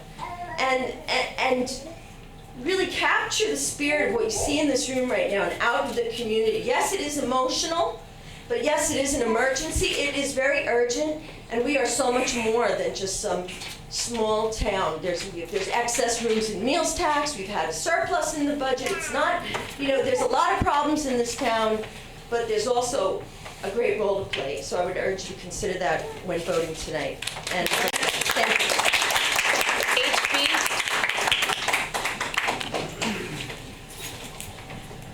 I'm good at projecting. Hello, HB Lizito District 2. I was also not planning on talking tonight, but I'm here in full support of creating a position. I'd like to remind us all that we did have a sustainability coordinator who was a paid person. Phoebe, a woman of color who we hired, was severely underpaid for any of the work that she was trying to do. And I think what was coming to mind when my friend Lissa was talking was how much more could she have done if she was actually funded to do the work that she was doing. What kind of different position would we be in right now? 2 years later, if she had actually been supported in that work, where would sustainability in our community in Vermont, in the region, be if we had had greater support financially for a program, for a full-time position? It's ridiculous to ask someone to do that kind of work for $10,000, although we were very lucky to have Paul Costello do that work for many years, basically unfunded. So I was relieved at town meeting when we voted to have a sustainability position. And I would just like to urge the board to vote for it. Thanks. Yep, in the yellow shirt. Whoa, my microphone's amplified now. Be careful of that. Hi, I'm Alice. I just want to mention that this isn't an issue that's going to get easier to deal with or cheaper to deal with if we don't deal with it right now.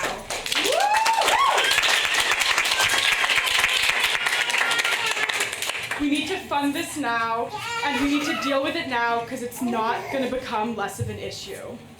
It needs to happen now because this is the only time that we can deal with it. Thank you. Thanks, Alice. George. Yes.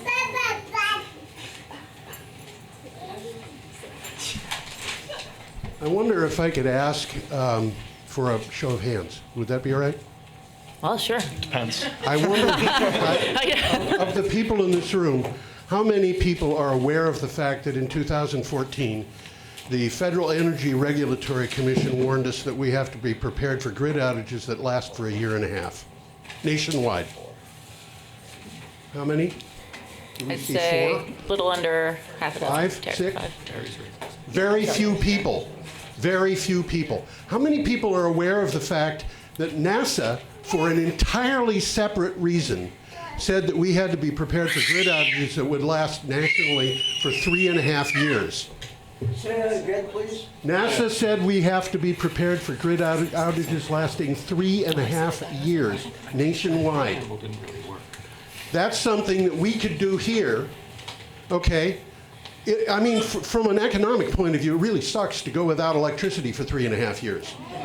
Yeah. If Wilmington had a grid that was a microgrid that ran on solar power, and Brattleboro didn't, and the grid went down for 6 months, what do you suppose would happen to businesses in Wilmington? All of a sudden, we'd see an economic change. How many people are aware of the fact that we have a 5-megawatt solar system in Brattleboro? How many people are aware of the fact that that solar system will not give us a single electron if the grid goes down? No batteries. An energy coordinator would be right on the money here. This is a matter. I mean, a sustainability officer. This is a matter that has to do with economics. And if you don't mind my telling you this, 2 years ago, the government of South Australia was kicked out. It was a Labour government, which is the equivalent of Liberal Democrat. It was replaced by a Liberal government, which is the Australian equivalent of Liberal Republican, Conservative Republican. When that happened, they had already negotiated a bunch of contracts, which the new government came in and said, we're going to ditch those contracts. And when the contracts started to deliver on this sustainable electricity that had been agreed to under the previous administration, and the Conservatives started to realize what that was doing to their economy, they decided they were not going to cancel those contracts. And now they're trying to go to 100% renewable energy. This is going to, if we've got a sustainability officer who can coordinate our approach, we're going to be in a position where we can make more money. We can make more taxes. We can hire more people. We can have a situation of economic development instead of economic loss.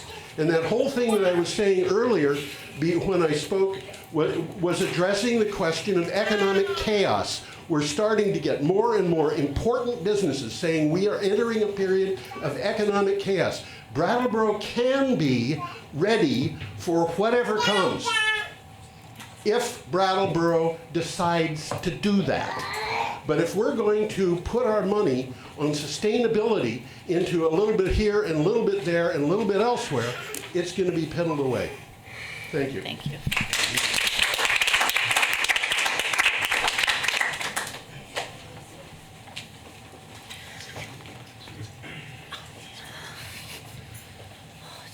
Hi, my name's Penelope, and I own the retail store in just below Main Street, and I am a horrible public speaker. But I just wanted to say that as a retailer downtown, the economy has got a lot worse. However, it's partly because of Amazon, it's because of the environment, it's because of politics, and I completely agree with the idea that we should have a coordinator, because these things don't work independently of each other. You know, to have somebody in charge, to have somebody to go to come to with ideas and things like that is just so important. So I just wanted to say that because I'm a retailer and I'm sure everybody would be expecting me to be worrying about the economy. And I am worried about the economy, but there are so many things that we could be doing downtown. For example, one of the things that I would like to do is to create a recycling and, an upcycling cooperative where, thank you, which is, it's the tip of the iceberg, but the point is that once you start getting towns doing these small things, then other towns join in. And, if you have a cooperative in the town of Brattleboro, you get a label as being a town that's starting to look at things from a different perspective and doing things that are creative to try and work with the economy that we have right now.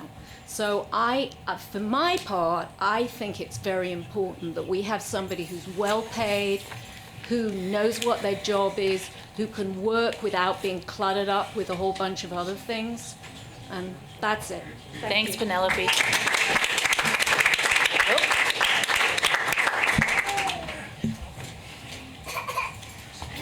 You're doing a good job, Naya. Hi, my name is Millicent Cooley. Can you hear me? It's not going to amplify your voice. Yep. Okay.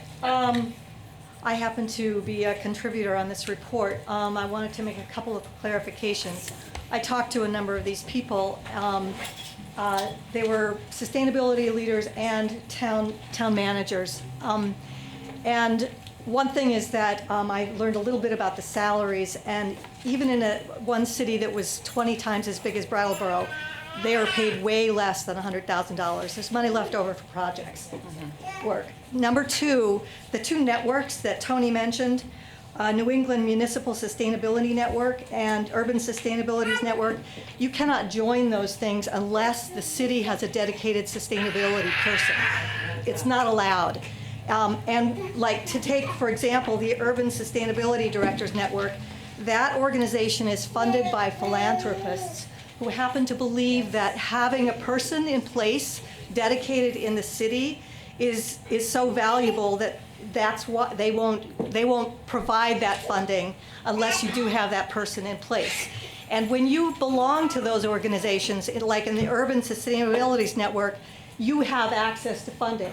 So I talked to a number of people in these different cities, and these directors and managers and coordinators raised grant money and raised funds because of their membership in these networks and because of their contacts and their expertise in raising money. So I believe that if we do not have that person in place, we are leaving money on the table now. Thank you. Thanks, Melissa. Right here, yep. Sorry, Oscar, I'm still kind of moving this way. Hi, my name is Taliesin. I've been here for almost 4 years now. I went to SIT, and now I work at SIT and Marlborough, so both local colleges. Both positions are involved in sustainability. I've been studying this for, just as long as I've been alive. I heard us talk about indicators and benchmarks and not really having all of the data to even really know where we stand in relationship to the 1990s. I heard us talk about a lot of really incredible projects that are already funded and could potentially, in some examples, possibly even be more far-reaching. And I also heard a call specifically at every town meeting I've been to for more engagement among the community and between the community here and the select board and the executive council of the city. You know who could pull off all of that stuff, the indicators and the community engagement? Yeah, a sustainability coordinator. I'm just mentioning this because while standing here these 3 years, I've seen you guys lose about maybe 400 potential young professionals because you don't have opportunities like these out for us, because you guys are planning for an economy that can't proceed into the future. I'll leave it at that. Thanks, Taliesin. Abby, go ahead.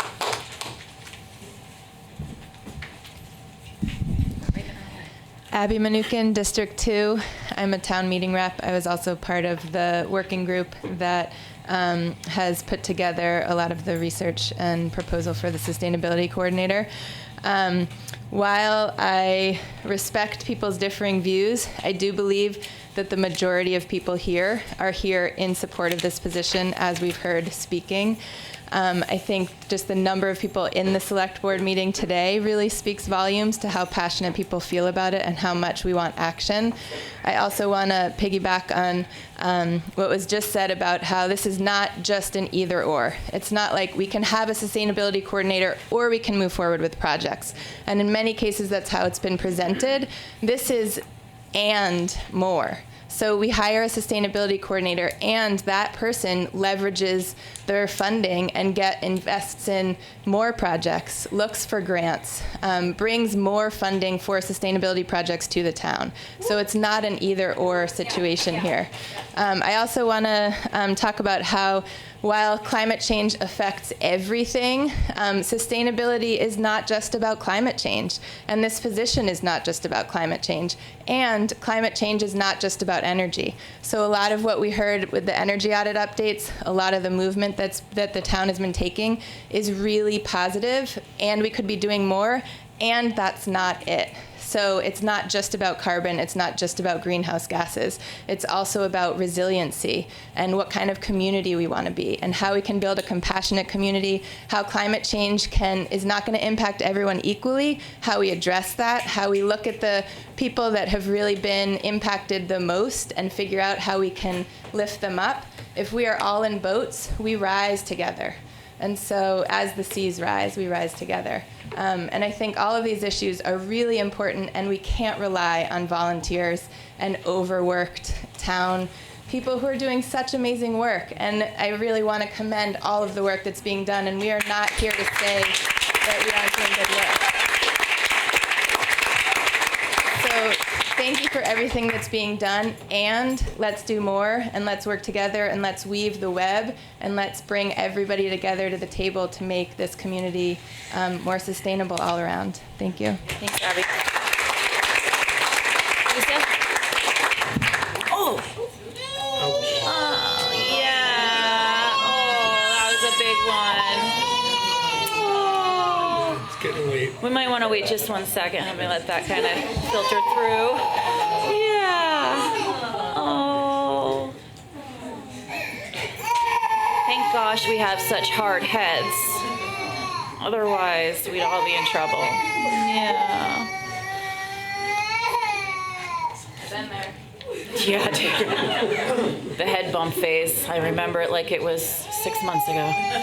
It was.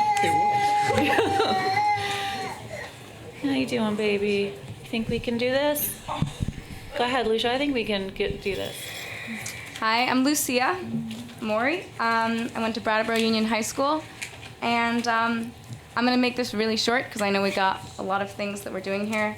The first thing I want to point out is that current energy efficiency is guided by the town plan, which came before the emergency and the UN IPCC report. If we had someone, not just like volunteers and people working really hard, like Abby said, like someone who's actually paid enough, like more than what Phoebe was paid, and was able to do what needed to be done, someone, like an actual person. And I do believe there's a lot of people out there who will be able to fill this position, and I do think it's really a good idea to be looking for those people, but we can be doing that proactively and even right now, and once we do have this position open, it will be a great incentive for people to actually write up exactly what they would be able to do for us to be able to vote for them. So we need to have somebody who's able to make new energy efficient plans which are responding to the UN IPCC report and not just stuff that came before, although what we are doing now is amazing. I think there's going to be much greater things we could be doing.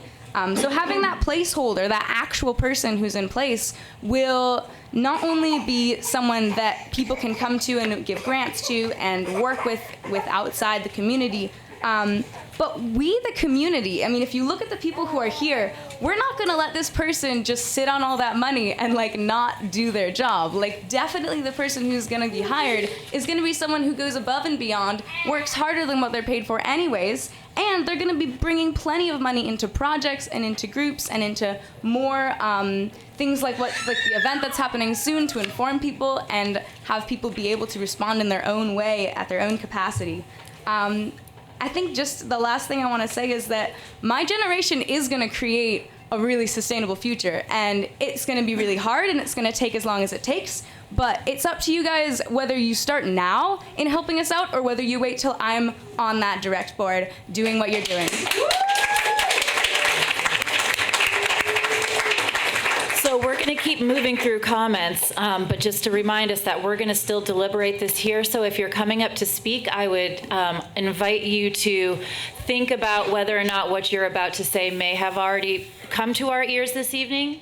With that said, Oscar, you had your hand up. It went back down. Do you want to retain your hand uppage? Okay. And then we'll come all the way back. Yeah. Oscar Heller, District 3, Energy Committee, etc. So, a couple quick points. I agree it's great the town is doing so much, and that's why so many of us choose to live here in a place like this that focuses on those issues more than other towns. And I think this is our recommendation as the most efficient next step how to spend this kind of money. The working group has been trying to answer this specific question of, is a position worth more than spending that money directly on projects? The report you have now, as of an hour ago, is great. It's really well researched. It's the product of a lot of work. I would have loved for this to come to you last week or a month ago. Everyone would have loved that. But it's actually, and what you do have, I think, in your packet is a much smaller report that I put together with 3 towns, which I happened to have done last week. And I think it's just a good illustration of the fact that this was done over the course of 3 or 4 weeks by at least a dozen volunteers and the limits of what can be done in that way. This is something that might take a full-time professional a day or two, 2 afternoons maybe, to put together and schedule and write, and you would have had it well in time. And then the last thing I want to say is just based on other conversations in town and other meetings, is that the Energy Committee has voted to unanimously support creating this position. The Town Finance Committee has voted unanimously to support creating this position, and the Town Planning Commission has voted unanimously to support creating this position. So I hope you will. Thank you. Thanks, Officer.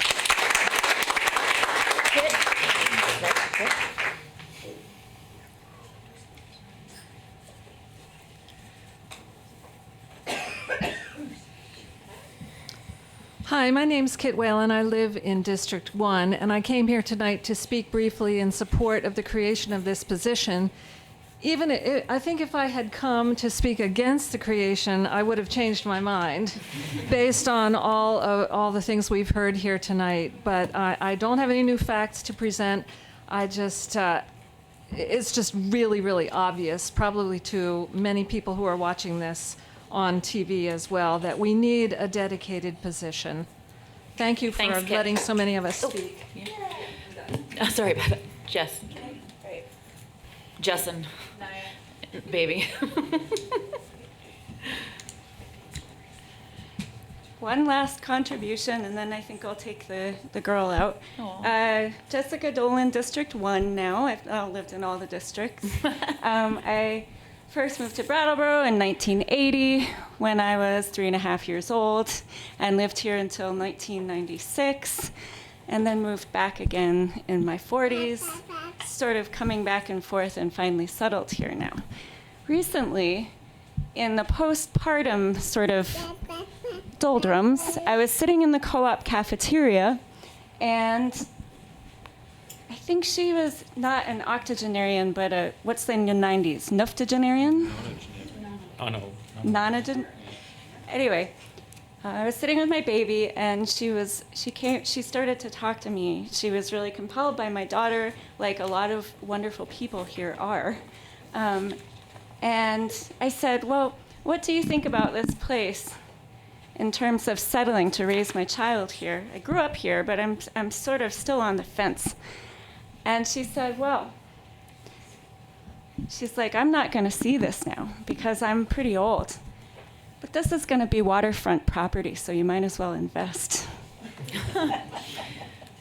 We're going to have a climate of North Carolina. So anyway, I just wanted to give that anecdote because I'm going to say a couple things that expose the uncomfortable, which no one likes to say. This is an intergenerational problem. The youth are terrified, and older people are living in the paradigms most often that they grew up in. This nuptogenarian or nonagenarian isn't. She's right with the times right now. But we need to hear and respect the voices of the youth and the next generations, which is why Naya has worn her future ancestor onesie tonight. Yes. Which means that she will get to reproduce if she chooses to.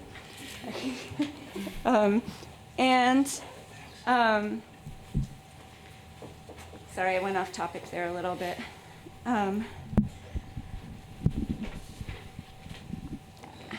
Shoot, I went off topic. It's uncomfortable because I think there's tensions between generations on this. And, the other thing is, I'll say another uncomfortable thing. This is my career. I did apply for this job when it was still $10,000 before $100,000 was allocated for it. After Phoebe stepped down, I applied for it. I am qualified to do the job, like many of the people here. And I think it's a marvelous opportunity for job creation in green jobs in Brattleboro. I totally agree with the others that any opportunity to create meaningful jobs in Brattleboro, people should go for it. And that being said, this is the uncomfortable part. Not just anyone can do this. It takes certain training to do these kind of things. And I'm one of the people who has it. I have a PhD in environmental anthropology and a master's in ethnobotany and anthropology of conservation. I've been working in environment for 15 years. Not everyone can do everything, and that's okay. I can't work in the bank, That also being said, there is no economy without environment. So all of these things really are connected. I think that's about it. That's about all the multitasking I can do right now. Well done. But I think there's a couple things I added there that weren't already said, and I really appreciate everyone's patience and community spirit with my daughter. I think she did a great job. Naya's welcome at any meeting. I think she did a great job. Ricky? Madam Chair, point of order. I've noticed in the last hour or so, two of your members had to leave for a little while to go to the bathroom or something.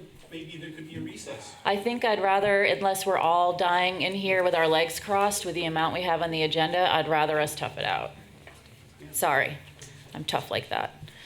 Ricky. Hi, I'm Ricky from District 2, and I'm also applying for the sustainability positions, and I wouldn't want to work unless there were multiple positions for people to share the responsibilities of the amount of work that we would be doing, and also for there to be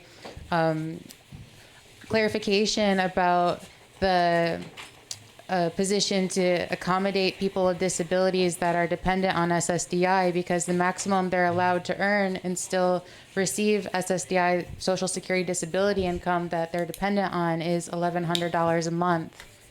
And I think that the minimum wage should be $25 an hour, so that would be 44 hours a month.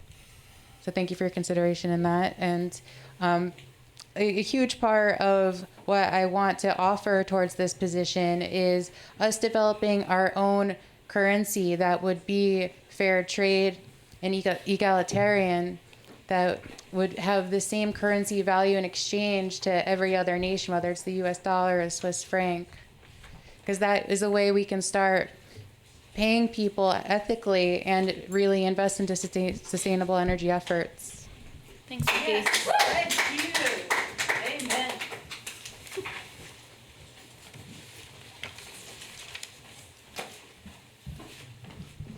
Hi, I'm Karen Saunders. I think I'm in District 1 now. I know with you. that I am part of the working group that has been looking at this possibility. And I also know that just as the Select Board is, as Tim said earlier, really clearly committed to doing your best in terms of moving forward, understanding that anthropogenic climate change is real, the working group has been similarly committed. I'm just so impressed with the work that people on that our group did, far more work than I did. I'm so impressed with their integrity. And I can tell you that after all the research that was done, if it looked as if putting the $100,000 towards projects rather than towards a dedicated sustainability coordinator, we would have gotten up one after another and told you that. That's what we would have said, but that's not what the research showed. So please listen to and really take advantage of all this work we did. Yeah. Thank you. Thanks, Karen. Jackie? And then I think we really should start winding this down. We've done a pretty great job of everybody speaking. I'm Jackie Reese. I'm in District 3. I work at the Latches, and I got to tell you, I sit on the corner of Main Street and High Street, and Flat Street.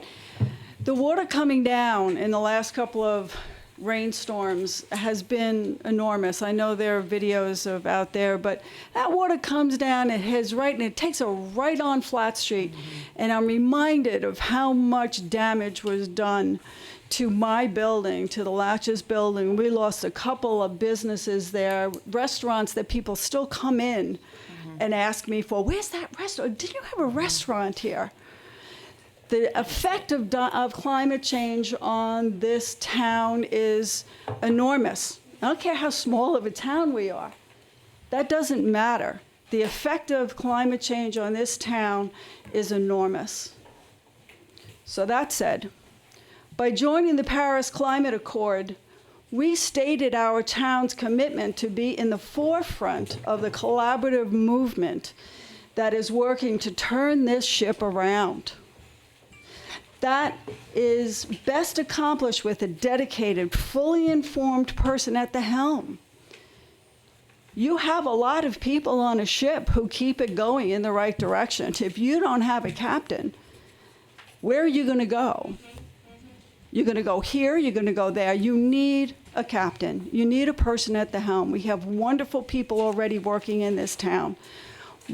I mean, the commitment that has developed over the 20 years that I've been here in our select board and in our town members is marvelous. We need somebody at the helm for climate, for sustainability. And because we voted to commit our financial resources to this effort, we need accountability. If we start taking this 100,000 and throwing it a little bit here and a little bit there, we will have no record of what effect that money has had on things. If we have one person who we can hold accountable, who we can go to, and we can say, hey, listen, I got this problem, or hey, listen, I got this idea, or a department who can go to this one person and say, I have done some research and this seems to be the way to go. Then we have somebody at the helm. Then we can turn this ship around. As small as our little town is, we do have a lot of place and a lot of street cred in the world. There are people who come to my hotel every week who say, I had to come and see what this little town was about from all over the world. I want to see what Brattleboro is. So new projects can be thought up. Elizabeth, you came up with many of them. Marvelous. But efficient and effective implementation is paramount to a success.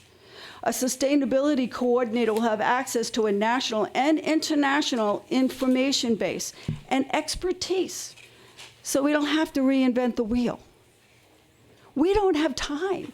As the young people here are telling you, we don't have time to reinvent the wheel.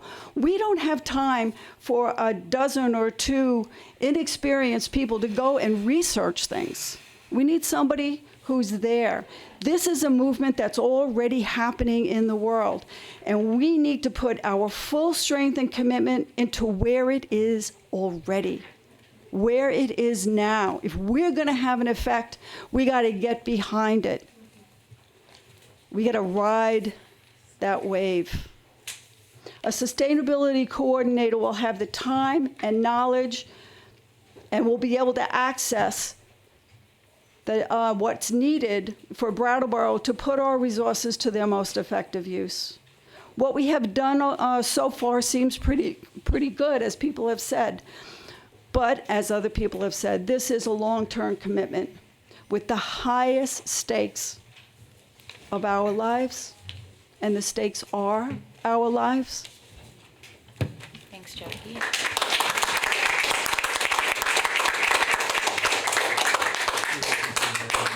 We're going to take one more, and then I think we're going to close it and start deliberations, because at some point, even we're human and we can only saturate so far and still be able to carry on pointed conversation. Go.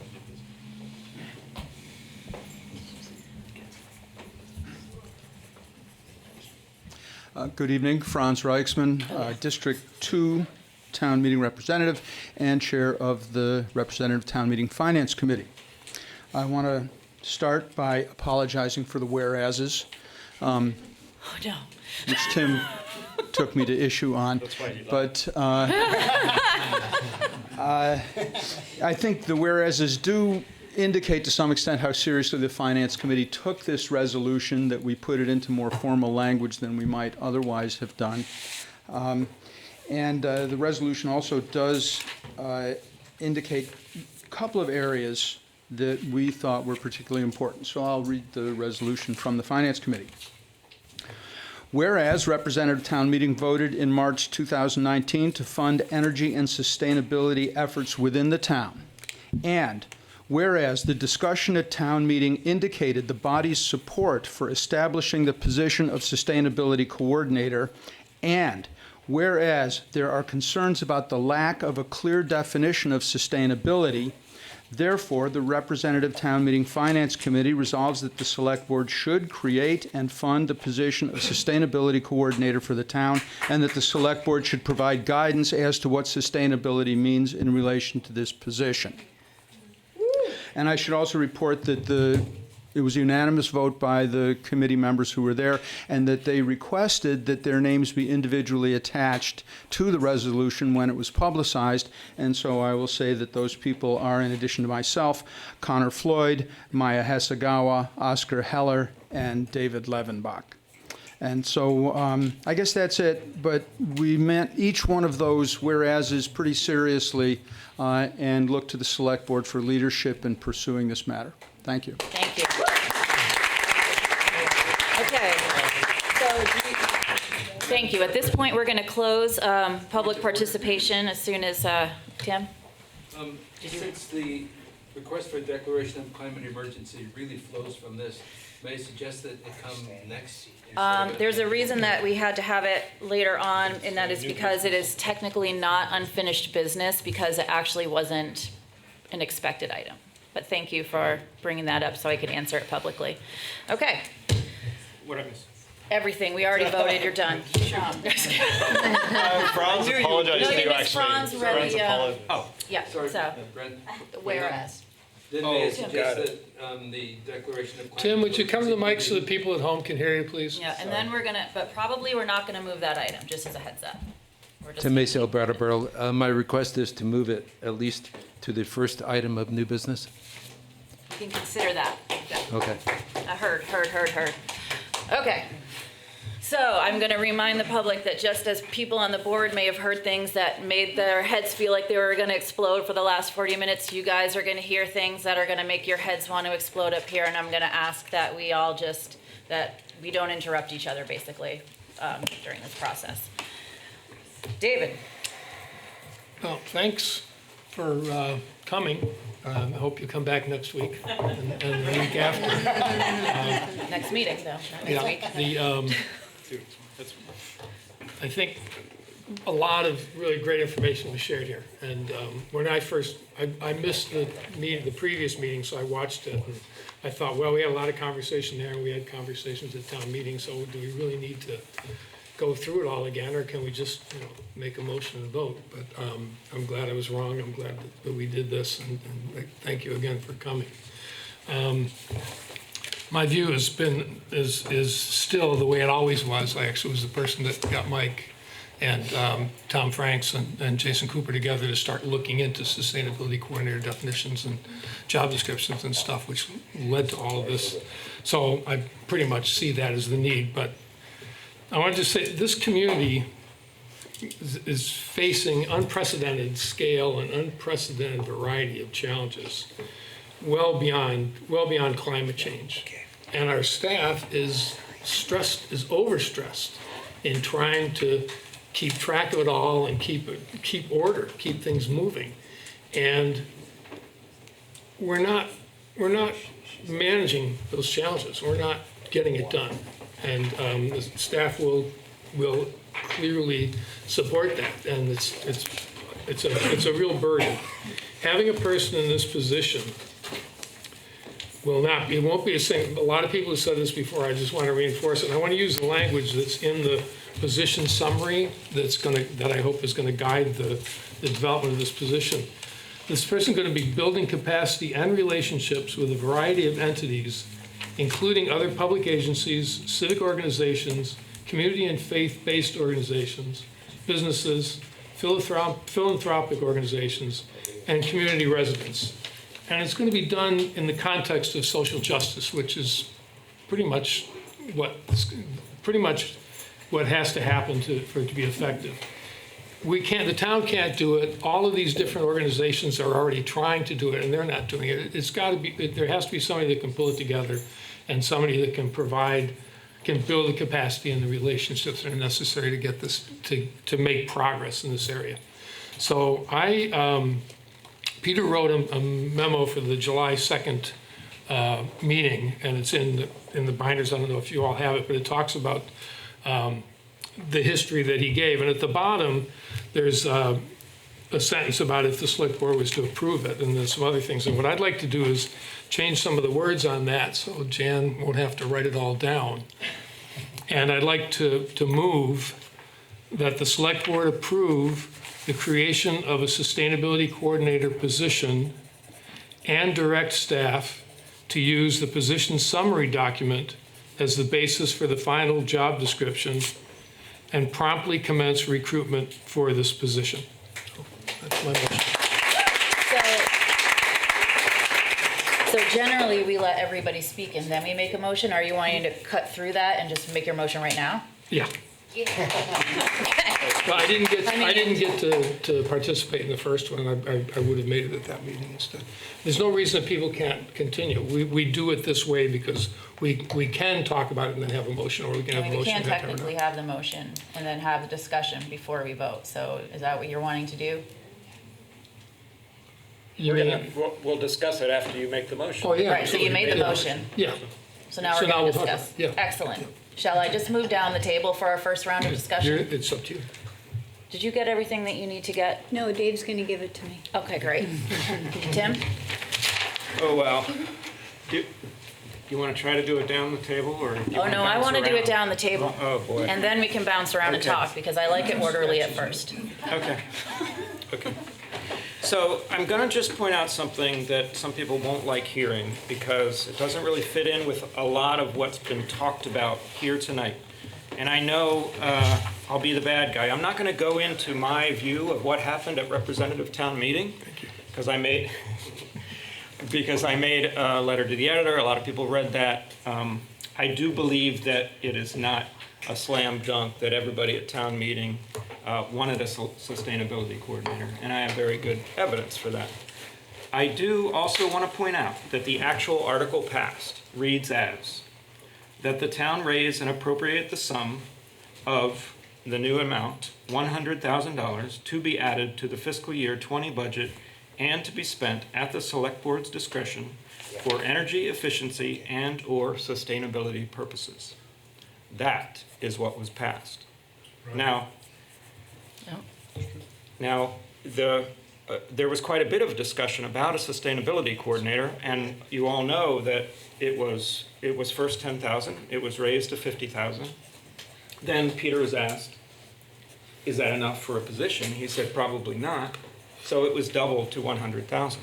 There was a couple people who said that's going a little too far.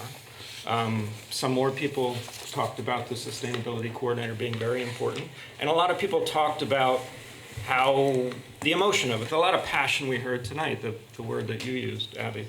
But I do want to point out that technically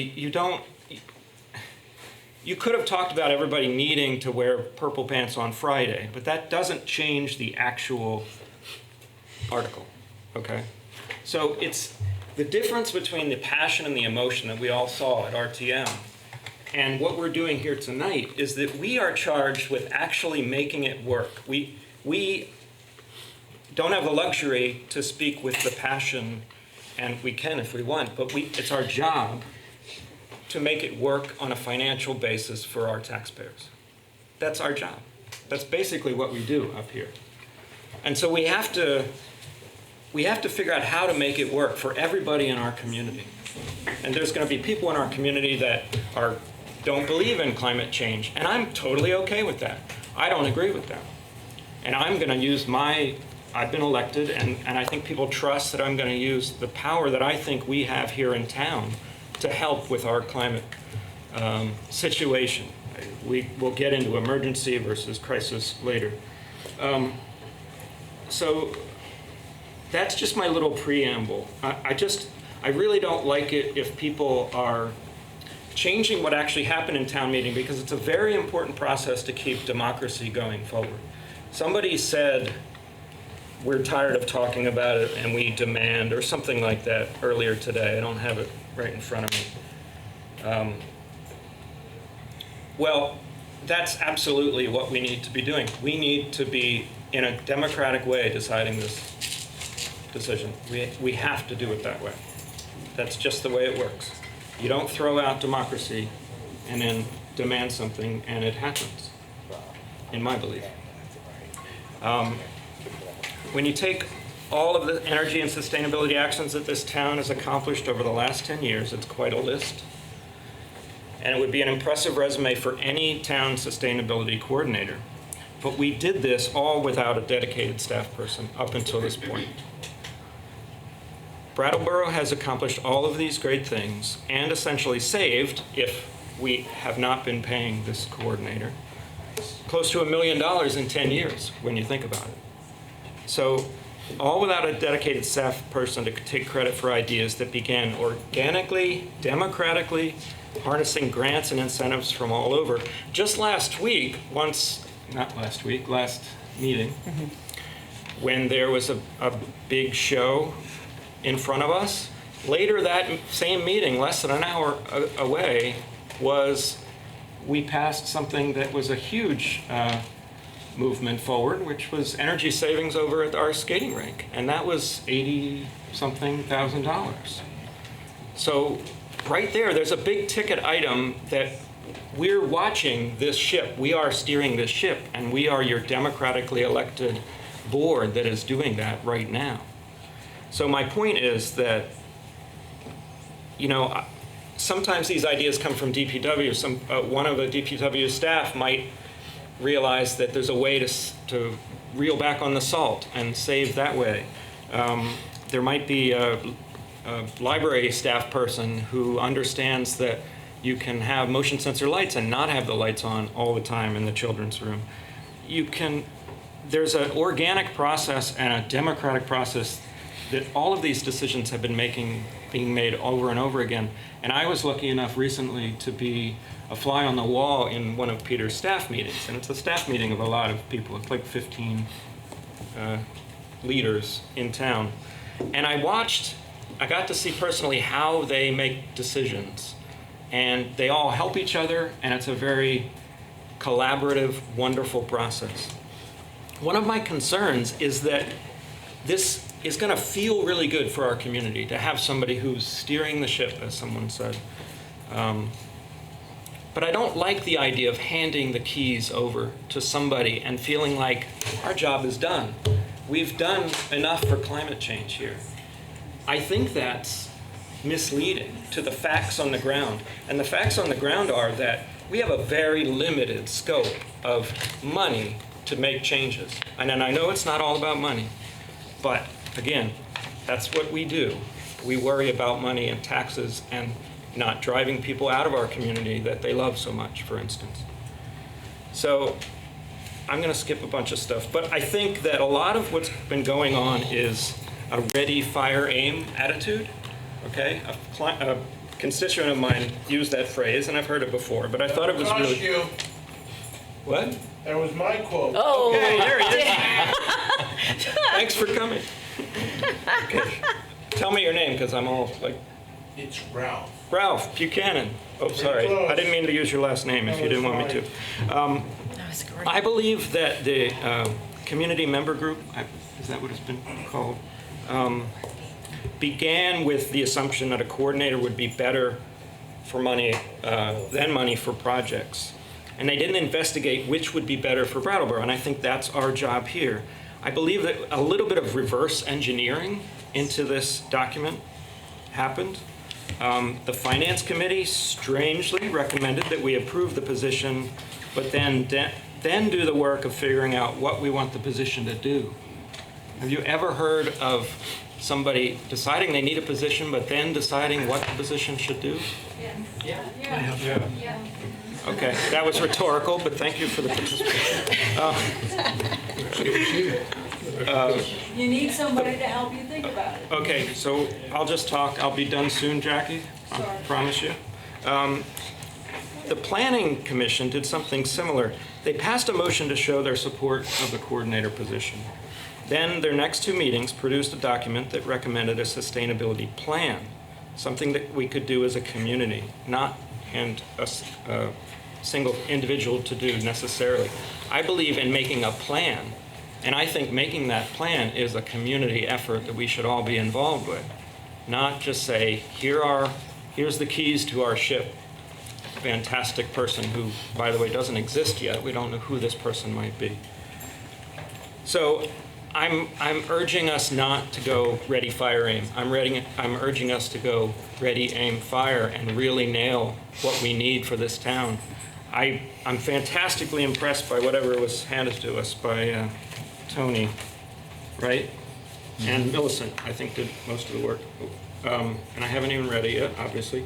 But what I noticed was all but one of these towns have much more population than ours. Hartford, Vermont has less. But they either all have double or triple or much more than triple population than ours. I think we as a board need to look at return on investment in this situation. How much money do we think we have to make some of these movements? And I also want to know what's happening, what happens to the Energy Committee if we pass this? Like, what's the plan there? RTM was very impressive, and honestly, this presentation has been very impressive to me. But I'm not convinced that the right thing to do is to go ahead and support a coordinator position at this time. Thank you. I need this back because I made a circle Oh, yeah, on yeah. it. Mine's here somewhere. My circle. It's got to be right there. Okay, so I really wanted to have a statement put out about my feelings on this, but I wasn't able to get to it. I went back and forth with myself a few times, being swayed by how I perceived town meeting, and then being swayed by, the cost of an ongoing position. And really, I often don't fully make my decisions until I hear from the sitting public. So that's another great reason to come and attend meetings, because I bet I'm not the only person that does that. And that's why I always like the public to speak first. It's pretty clear to me that this position is needed. It's a slam dunk for me. And the reason is because I've never worked in a place except maybe nonprofits. and I'm not saying that about the one I work for now. It's very well structured. But when you're in charge of large amounts of money, it goes to either a department or a person. And it feels very myopic to me to say, here's a list of projects, pick one of them and assume that that satisfies what I heard at representative town meeting. I watched the meeting back, I've read the notes. I don't think that picking 1 or 3 or 4 projects is what's gonna get us to sustainability. If everything was focused on energy, and this is all energy savings, then I think picking 3 or 4 project is something that our town staff can do easily and have been doing, as we heard earlier tonight. But when we're talking about wrapping in things that are a little more holistic and dynamic, it's really easy to then, when you have other jobs going on, to go, well, I'm gonna pick this because this seems like a great thing, and it probably is a great thing. But at the end of the day, we need something that drives the whole town forward. So we're talking about Hartford, Vermont, which is a tiny little town. Now their quote in here did come from an energy coordinator, but I really liked, if you don't have a copy of this, then maybe Oscar, you could share it out on your Facebook page or something like that, because I think this is valuable, and it's short and it's easy to read. But it talks about, this person's very excited about how, because they're the coordinator, they've been able to take time to look for grants and organize workshops and set up these things called Button Up and other Hartford specific events. And so they're really able to kind of take projects and run with them and really bring more community involvement in. When Jess was here, she was I think it was Jess that was so excited about the idea of having other workshops. That's really what this community needs. We have got so much hurt going on right now and confusion. These are big issues we're looking at in this town. Opiate addiction. Yeah, okay, where are we starting there? The homeless population, let me tell you, it grows. And then we start wrapping in climate change, and we start watching storefronts close, and it's overwhelming and it's paralyzing. And it's when stuff gets overwhelming and paralyzing, that's when we need to be in the room together. That's when there needs to be workshops about what can we do, how can we grow food, how are we able to make these other moves, how are we addressing it, who can get everybody in the room. Because when we get overwhelmed, we need community. And when the best way to have community is wouldn't it be great to have somebody in charge who says, this is what I'm seeing right now. I'm going to set up this at the library. I'm going to reach out to COSU. I'm going to reach out to 350. I'm going to reach out to Extinction Rebellion. I'm going to bring all of these people in the same room. I'm going to be in charge of getting that event out, broadcasting that event, making sure it's in all the places it needs to be. Because frankly, we have town staff that are doing other things. And I'm not saying that they're not kicking butt at multitasking, because I will tell you that this town multitasks. This guy multitasks to the point where we have to remind him maybe he should stop multitasking and take a break. There is absolutely no reason why part of this funding can't go towards a position and extra of this funding go towards projects. We could even cite which projects we expect to see benchmarks from at the end of a year. This person can also be tasked with finding grants for those future projects, especially if their job depends on finding grants for future projects. And they absolutely should be tasked after they come in with meeting with all department heads to create the sustainability plan that was recommended and needs to be in place. So I think I've made my points clear. You know where I stand on this. And I will move it on to Liz. So we've heard so many interesting things. I would imagine that when the committee for the sustainability coordinator started their work, they were not aware of the multitude of activities the town of Brattleboro is undertaking.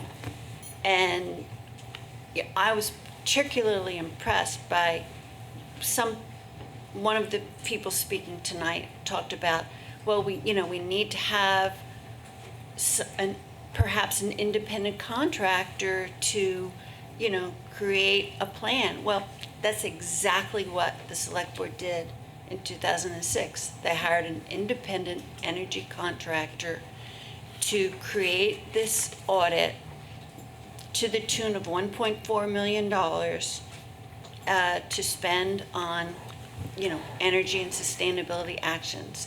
And we heard tonight, very well laid out by Patrick Moreland, that work is ongoing, and all the good things, $700,000 worth has already been spent. And that's what it is. It's a coordinated plan for sustainability and energy savings for the town of Brattleboro. And we're right smack in the middle of it. I would suggest that an alternative would be to let that plan continue and let the town spend $100,000 a year on sustainability actions for the next 5 to 7 years, have that work completed, and then say to ourselves, what's next? Because then we'd be in the position where we've spent the money and time and effort on a sustainability program that was well thought out and orchestrated, and we can see the results, and then we can decide what to do next. And to me, that's prudent. That's best use of our money, and it's based on a coordinated plan. I can imagine having someone come in and basically just get up to speed with what the town has already done and is already proposing to do. So I don't think the time is right now to have a sustainability coordinator. It may be the right time when this audit work is completed. The other thing that I want to mention is that we have many groups in town. We have SEVCA, we have the Sion group, we have the Wyndham-Windsor Housing Trust. They already provide things like energy audits and buttoning up Vermont and things like that. I know because my family members did that work. And several of my family members, actually a couple of my family members do that work. There are things going on that the Energy Committee can continue to do. They could partner with these groups. One of the strengths of Brattleboro town government is that we partner with nonprofits to get a lot of things done and to use our money wisely. In terms of the broad definition of sustainability, we've spent quite a considerable sum on low and moderate income housing. Within the past 2 months, the state on our behalf granted Groundworks $400,000, and we as a town granted $150,000 toward low and moderate income housing. And the Brattleboro Housing Authority received a grant of $300,000 from the state and $50,000 from the town. Those are broad sustainability actions that the town of Brattleboro has coordinated for the broad range of sustainability actions for low and moderate housing. But there's a variety of nonprofits that the town is working on to address the problems that Brattleboro has. And Brattleboro has a number of emergencies. And one of the problems is opioid addiction. We are spending our time and effort and resources on how to protect our community, our people. So basically, where we are now as a town in terms of energy sustainability, we are in the middle of a coordinated sustainability program to the tune of $1.4 million. And we can continue that program and spend $100,000 a year towards that orchestrated program. And when we're done, then we can decide whether we need a sustainability coordinator to understand what's next. And I think that's a reasonable course of action. Thanks, Liz. Daniel? Yeah, this is a fun position to be in. I don't know that for you. If I've been paying attention, it sounds like 2 of you are kind of in favor of it and 2 of you are against it. Is that what you picked up? Yeah, so... He's very and it's kind of late. We haven't even got to new business, and we got a mower to buy later on. So I won't take too much time. I guess one thing I want to say that really was apparent to me tonight when we were sitting here and, you know, seeing so many of you here. And I've sat there on lonely nights where it's just me and, like, you know, Steve Barrett. And I've always wondered, like, why can't the chairs just come forward? Why does there have to be this big negative space? And maybe one day someone can answer that question. Children For the toddlers. Yes. Well, we did talk about childcare last meeting as well.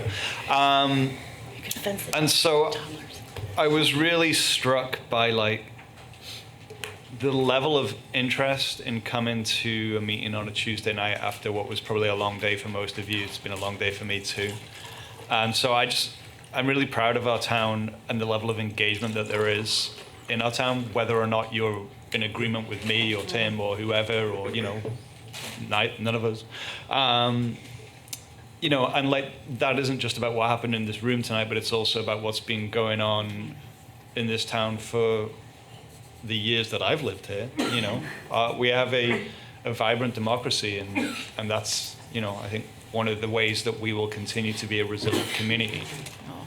And I'm also really proud of the work that, like, town staff do every single day, and all of the work that Patrick laid out and that Sue talked about and that Peter gave the background on, like, is real work.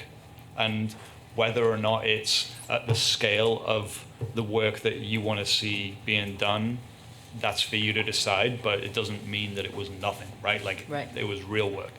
And I'm really proud of, you know, the people who are sitting on the board with me here who, like, put their word out there in the press and said, this is where I stand. And so I came to this meeting knowing that, like, actually, I kind of know that, you know, maybe I get to be the person that decides which way it goes. And those of you in the community that know me and know that, like, I've spent some of my last several years doing, like, climate activism with Abby and Kit and a bunch of other people in this room. And so, like, it would seem like it would be obvious that I would just be like, yes, this is a great thing and I don't even need to think about it. But, don't worry. But I think also, like, doing my job as somebody that got elected means that I did have to think about it, right? And I spent a lot of time thinking about this quandary, whether or not, like, money for projects makes more sense. Like in some ways, you could make a really easy argument that like spending that money directly on projects rather than spending it on somebody that's going to tell you to do projects, right, makes more sense, right? You could make that argument. I'm not going to make it. Thank you. What's apparent to me over the time that I've spent thinking about this is that adding this position to our town, while there are some uncertainties about it, will add a dynamism that we don't have. Not that our staff aren't dynamic, but like this is a position that will have to be paying attention to multiple things, right? And we don't know who the person is. Maybe we don't have the absolute perfect job description right now, but I also trust our town staff to go out and hire somebody decent. And as we saw with our HR director search, we're not just going to hire any old person, right? We're going to get this job done right. So I think that adding a staff person in this role will add value to the town's work. It will be a dynamic role. It will honor the seriousness of the work that volunteer committees have been asked to do. And no disrespect to those volunteer committees, but the fact that we have no clue like where we are against goals that are in our town plan, it's a little upsetting to me.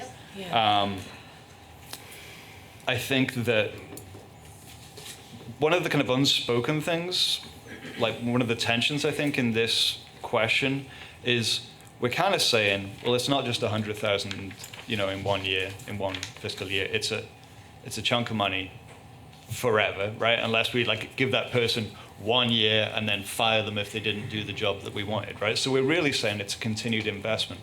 And so as a taxpayer, that's going to have an impact. But I also think that the continued investment in this part of our town's life is an investment that's worth making. I think this person will leverage funds. The document that I saw from Oscar, the research I did myself, and the document that Tony and Millicent presented earlier does make a pretty good case that having somebody paying attention to this every single day is going to mean that we can leverage more money. I reached out to our grant manager, Kim, last week to get a better handle on the work that she does. And, she does really important work, like every single one of our town staff. And it also seemed to me like we probably could have more capacity for grant seeking. And then I guess for me, the kind of final thing is that saying yes to this position opens up possibilities. Like there are question marks for sure, but I think that I'm more excited about those question marks than I am about the certainty of spending 100,000 on some projects. We did that at our last meeting. It's going to be a better insulated ice rink, and that's great. But I'm more excited about this, so I'm in favor of it. Thank you. So, a long time ago, David put a motion on the table. I have no idea what it was anymore. Yes. I think that'd be a good idea. So Dave moved that the Select Board approve the creation of a Sustainability Coordinator position and direct staff to use the position summary document as the basis for a final job description and promptly commence recruitment for this position. Does that sound like the motion you made? That's exactly it. Yep. Nice job, Jen. David has made the motion. Actually, Peter wrote it. David made the motion that he read earlier, that Peter wrote, and that David helped write, and Jan just read now. All those in favor of David's motion, please say aye. Aye. Aye. Any opposed? No. Nay. Motion carries 3-2.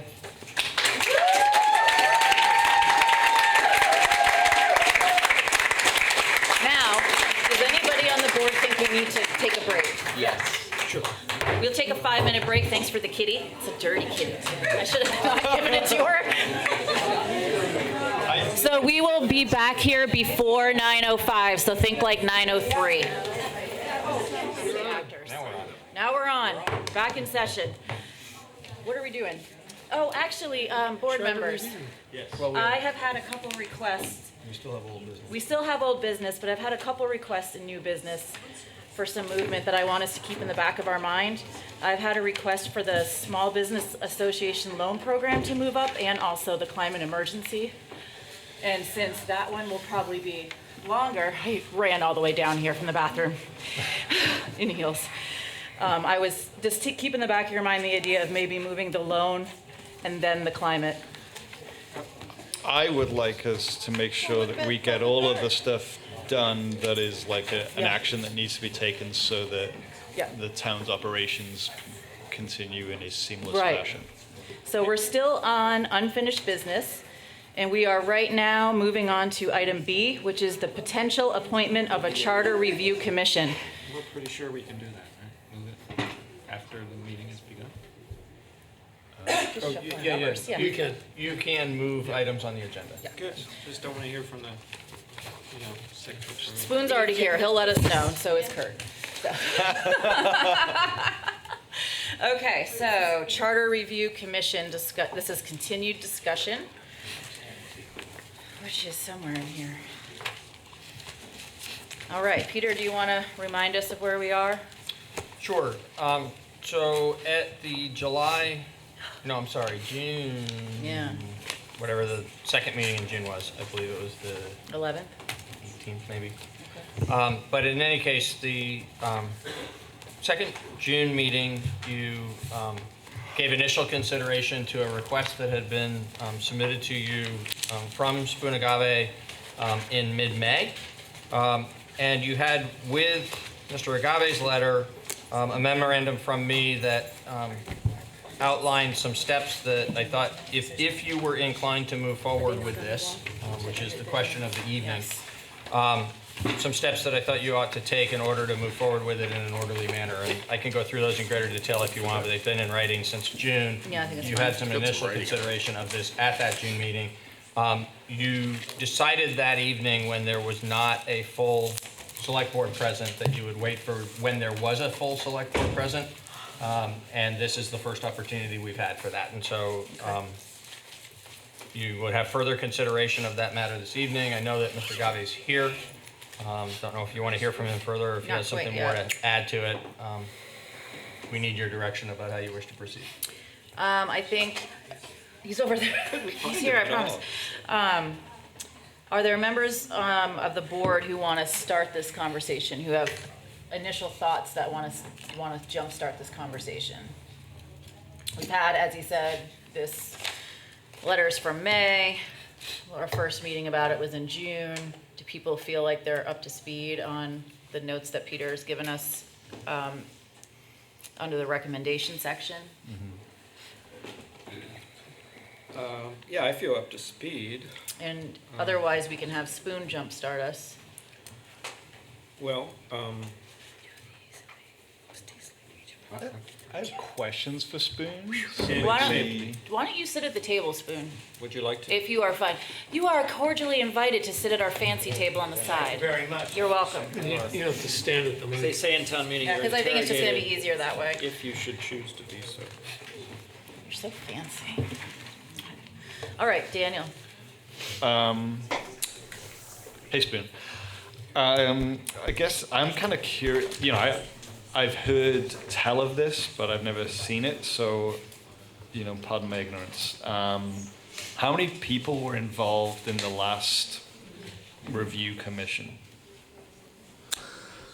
9. Okay. I think it started off Let me. I just 10, wanna- but then one dropped out. Okay, so 9, 10. All right. And then how does that group of people get recruited? May I just run through and kind of explain, not just for you, but for the whole I think we want town to that's keep it listening and pretty here? bullet point, and I think that Daniel's going to be great at keeping the questions bullet point, and I think we should keep it that way, and then we'll certainly open you up. All right. So how does that group get together? Like how do they The Select Board makes a decision to reestablish a Charter Revision Commission.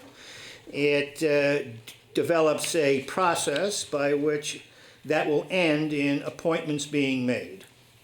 Okay. And then puts out the public notice and makes the appointments. So the board solicits folks. Excuse me? The board solicits folks for this. Well, you do a Pass. notice like you do for all Jan your... solicits it. Okay. All right, so just like our regular kind of committee. Yeah, it's a application regular, process. All right, May I? that's basically it. May I just add to that, that's in the sequence of events that we've recommended if you do choose to move forward with this process. It's actually, I think it would be helpful to the board and to the community for the clarity of the process moving forward. If Bob Fisher had an opportunity to address you and if staff had an opportunity to provide some additional information. Missing. And then there'll be a public discussion just as there has been tonight. So there's ample opportunity for you to decide what process you think you want to follow in order to make those appointments. Okay. The reason that you don't have any of that in front of you tonight is because in the first instance, you need to provide us direction as to whether you want to move forward into such a process, whether you feel like this is a timely matter for moving forward. Okay. David? I think, well, the recommendation, I wasn't at the previous meeting, so I didn't hear the initial presentation. The recommendation is to hear more input on September 17th on this matter from interested community members and receive more detailed background information. And I think when I look at as I said, I wasn't here for the conversation. As I look at the letter, the examples of status, the relationship of the school board. Well, we don't have school board anymore in the town, so there isn't one. And the 16-year-old vote is in the hands of the legislature. So what I'd like to have is on the 17th is a much longer list of things that need addressing or that have some urgency to make this, to do this, to make this effort. And hear from more people that are, that feel like this is something we need to take up right now. As Peter pointed out in the memo, depending on how you do the counting, we're either somewhere between 6 and 11 years in the 15-year window. That's the interval between charter reviews. And I know it takes a couple of years, it can take a couple of years or more to do the review. But I'm having trouble seeing the urgency. So I really would like to hear a lot more about that, but Spoon, not have you tonight. seen the recommended timeline? No, I haven't. Do you want mine? I will just sheet off somebody else. That way you know what we're talking about when we refer to timeline. So if we were to go forward, this is staff's recommendation on what going forward looks like. But that would be after. Yeah, we would I go think just to forward. clarify a little bit, I think the recommendation is that we just, based on the info we have now, if we were to decide that we should start to proceed, the September 17th is actually just the adjusted date for the first step. Right. But first, we're being asked, should we proceed? Do we even want to go to that? And the most salient point is, we're somewhere between 6 and 11 years into the 15-year window. That's the maximum interval.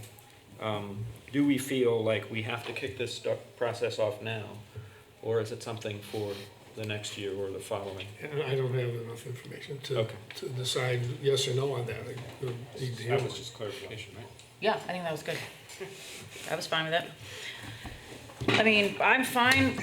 I'll be honest, like, with the amount of things that come before me, I would be telling a lie if I felt that this was super urgent. I would also be telling a lie if I felt that I was opposed to having this come forward September 17th to hear more input. I'm kind of just stuck in the middle, I'm like, great, it feels overwhelming, it feels like one more thing, but I also look at this timeline and say, well, if Peter's just gonna put it on the agenda, then it's actually not that overwhelming. So if there's board members that feel more strongly in either direction, Liz? Okay, so we were happy to have Spoon come talk to us in June. When was that? Yeah. And Mr. Agave mentioned a lot of interesting points. But in the article that was in the Reformer about his discussion, he characterized the commission as an intellectual exercise. Would you concur that that's what the newspaper, that you were quoted in the newspaper as saying that you consider this to be an intellectual exercise? It is to a large extent because it is talking about the application of democracy to the way we live. Okay, so in that last presentation, you also mentioned that you wanted to spark civic engagement. And at the same time, what we heard tonight, and we will hear later, is that the Energy Committee and the Arts Committee need rejuvenation. So what I would like to see, rather than some new group that's going to have 74 meetings over 3 years producing 33 proposed charter changes, is to revamp democracy through the structure that we already have. And all the people that were here tonight that were so interested in energy and sustainability can repopulate the Energy Committee. And, you know, the people here who are interested in the arts can invigorate the Arts Committee. And that we should save our intellectual exercises for the work that we have at hand, and the emergencies of the opioid crisis and sustainability crisis that we're working on, and that I don't think the time is right now to engage in this charter change commission, because I don't think it's appropriate. I think I agree with you. And it's not because I don't think it's good work, but I think at some point we do have to look at what's on our plate. We have to say when at some point. And we're actually super good at not saying when, and I'm really proud of us for that. And therefore, I think it's even more poignant when we do say when. I gotta say when on this I'm one. proud of us for saying when, by the way. That's good. That's why we're a good balanced board.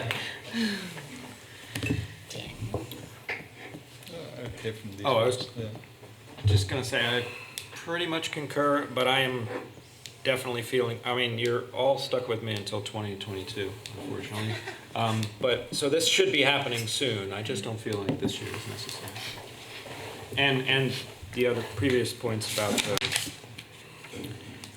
and does anyone, we haven't even confirmed with Bob that the school hullabaloo is over, right? We don't really know that. So my understanding, and Dave would be a better, have a closer experience with this, but I did check on that, and what I was advised is that there's appeals still pending that may be heard at the Supreme Court level that may yet reverse what has been done, but I think there's a low level of expectation that that will actually happen. Is that fair? Well, I think most people would say the same thing about the Supreme Court they say about the legislature, and that's to whatever you think might happen, not necessarily what's going to come out of it. Yeah. But there is one appeal left, but things are moving, very much quickly ahead, and the structures are being established, and lots going on. Right. But it doesn't involve the town of Brattleboro. There is no town school entity. I mean, I don't think we need to wait I don't think we need to make it to the end of the 15-year window. No, that's I think what we I'm need trying to say. Yeah, I think we need to do it sooner than that, but I just don't think, I think we'd be lying to ourselves if I thought we were ready to digest that right now.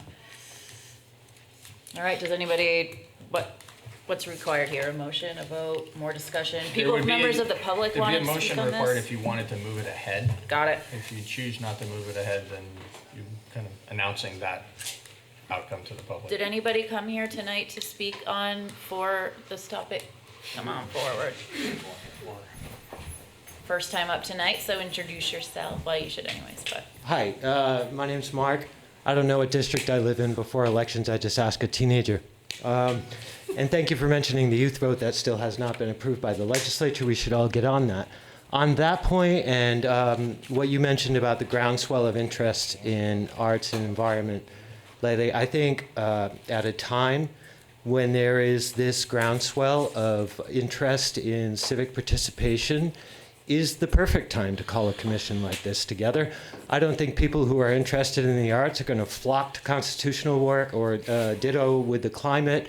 I'm not sure if the Energy Committee wants to absorb every person who came here to support climate stuff today. I think there's plenty of people in town.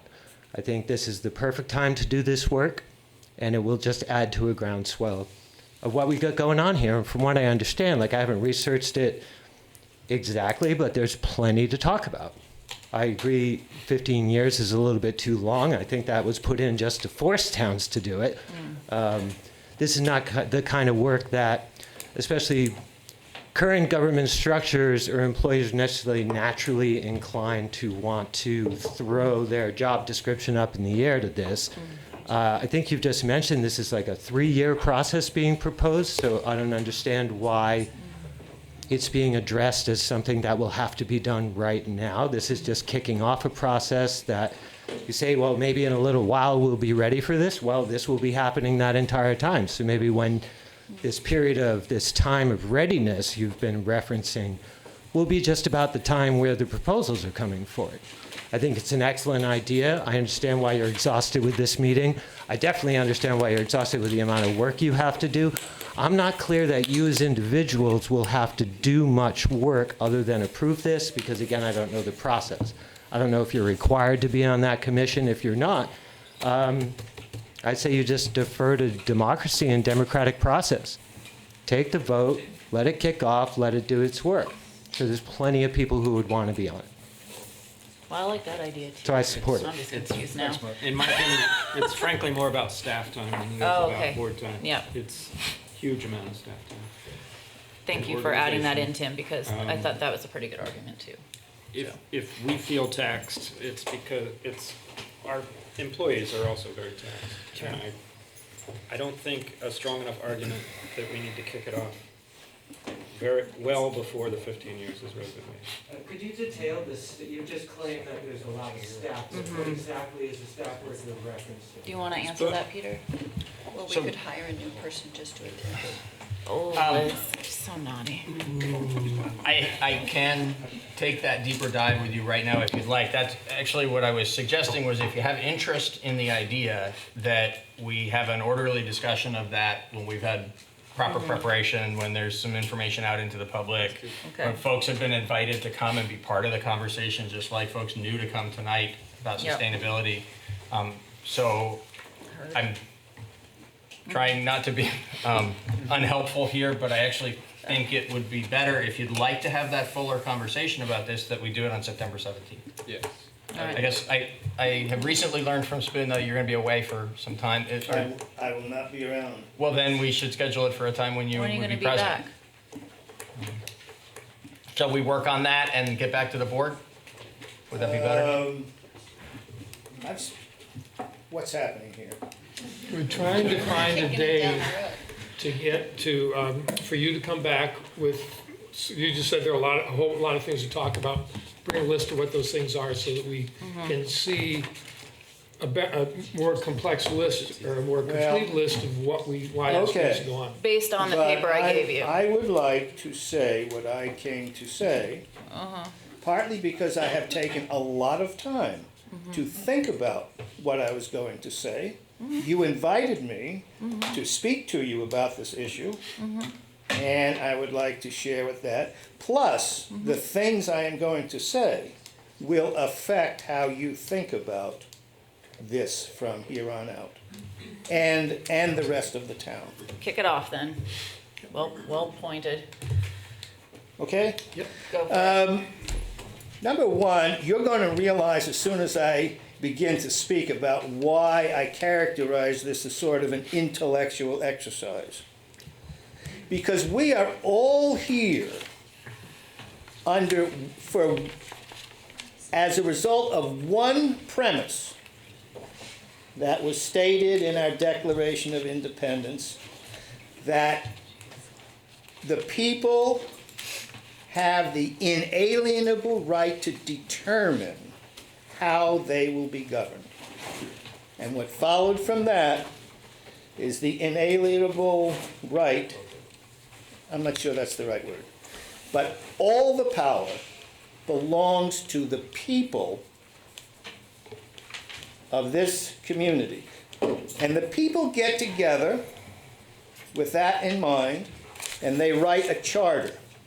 The charter is the social contract. That is the agreement that we have all made about how we would like to conduct our affairs in this community.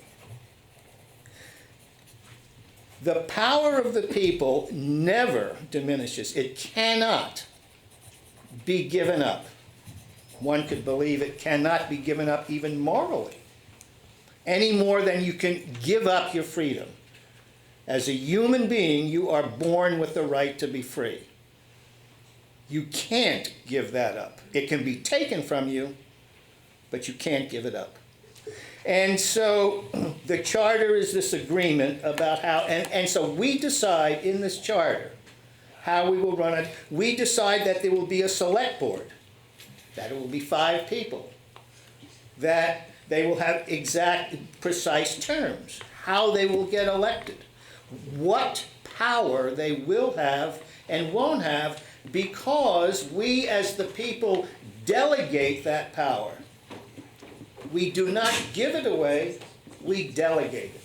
And that is why politicians will say, when they are running for office, I am here to serve the community, which is precisely what it is. They are fulfilling the wishes of the community that are expressed in the town charter. Now let me get into a little bit. You spoke of and a reluctance to go forward, characterizing it as if you needed a certain reason for urgency. Why would there have to be urgency? One question. Next question. Why would there be a statute that only says you can't go more than 15 years? But you can make a change anytime, every year. You can make changes anytime, but you cannot, but a select board cannot go more than 15 years, a town cannot go more than 15 years without allowing, creating a revision commission to re-examine the charter. Why would such a statute be written? And it's because to ensure that the people have at least that much opportunity to re-examine their own social contract. Because the state gave the obligation to a select board to make the appointments, which means by that a select board could choose never to have a charter revision commission. That would completely change the power structure if they could do that. So the state said, it can't be never. Every 15 years, at least, you have to do it. So that's the maximum. It is not a minimum. It's almost, I hear from you, as if you're looking at it as if to say, we can't do this other than every 15 years. I think we need a clarification. You asked what the urgency is, and I realize I didn't clarify what the literal urgency is. We lose our interpreters at 10 o'clock. It's 9:30. It's 9:30. Okay. So I was like, before we get too philosophical about urgency, we literally have an urgency. All right. So I will. So that's number 1 point. I don't think it's just that. It's also scheduling. You also use the word appropriate. I don't understand what appropriate means. It is always appropriate. It is never not appropriate to look at, to think about one's own social contract. It's always, there is no such thing as inappropriate, unless you just went through it like 6 months ago and you want to start the whole thing again. But, so that, one of the other things, and this was just mentioned, there seems to be a major misunderstanding about how it works. I believe it was Ms. McLaughlin who thought you couldn't do it now because it was too much on your plate. This is not on your plate. Your plate, your job is simply to make appointments. You have nothing more to do with this process until you either personally participate in it, if you come and talk about the charter with the revision commission, and then at the very end, you as a select board, but not as a select board, but as representative town meeting members, will sit with the body and participate in the discussions and the debates that will approve or not the recommendations that are made. The Charter Revision Commission does not change the charter. It simply recommends to the rest of the citizens, of the residents, of the members of this community, changes that they think should be considered. Okay. So you need to have faith in your own ability to make a good decision when the time comes. The last thing I think I need to address is, I think there's a certain fear, and I hear it on all of you, that the process would not be inclusive. I don't think I'm gonna accept that. That's All not right. my fear. No, I'm My- gonna toss that one back to you. Let me say this anyway. My intense commitment to democracy requires that there not be a member of this community that felt that they did not have the input that they wish to have in any charter revision. And as the former chair of the last one, it was exactly that way. We had every select board member, present and former, town officials, mayors from all around, because we discussed whether we should be a mayoralty or stay as we are as a town manager. We went to the State Town Managers Association and engaged the town manager. We brought the state director of elections down to talk to us about voting.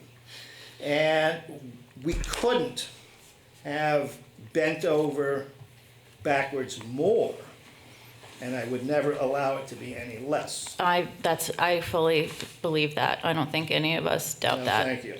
So I think that, so I feel there is a last thing. We gotta wrap it up. We've got 10 other Mr. things tonight. Stoles is asking for a list, and I know you're all curious to determine its urgency. I've talked about some of the sort of administrative things. The school board has to come out, the 16-year-old vote has to go in, assuming the legislature will pass that.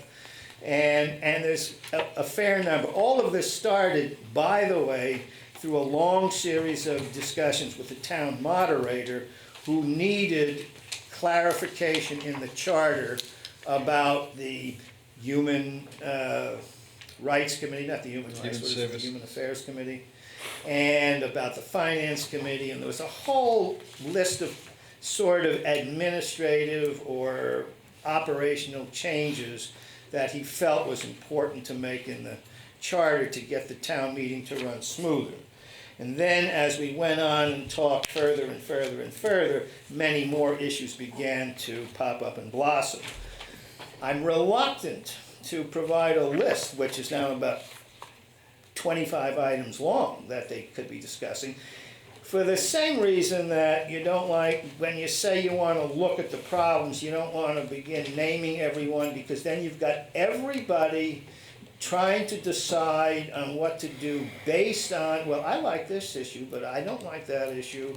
I don't want to talk about this, and I do want to talk about that. The commission will do that. Thank you for that. We need to decide how we're gonna move, because we've got 10 other items tonight, unfortunately. Okay, well, I'm finished. And That's about everything I'm 25 minutes to do them in. Yeah, so buckle up, select board. So what's our pleasure? Are we shelving this, or are we having Spoon make a time with Peter to come back to begin the timeline, which you have in front of you, which was staff recommendation, which cannot be on the 17th because Spoon's not here. I am not in a hurry. Okay. Randy? You wanna make, I didn't Yeah. hear you say. I say the time is not right. I think this, all that you said is true. But we have a charter in place, it is regularly reviewed, and it's not something that should be done cavalierly. So I would like you to come back with that list of 25 and take your chances with people saying they don't like it. And I would say, let's find a date in October when you're back. and come with more information to convince us that this has to happen. Because if there's disagreements about whether it's, I think 4 of us have said that we're done. you're done with it? Yeah. Okay, well then vote. Somebody make a motion and let's be done. Or not, just I don't think there is a move on. motion to be made. Okay, move on. We're shelving this one.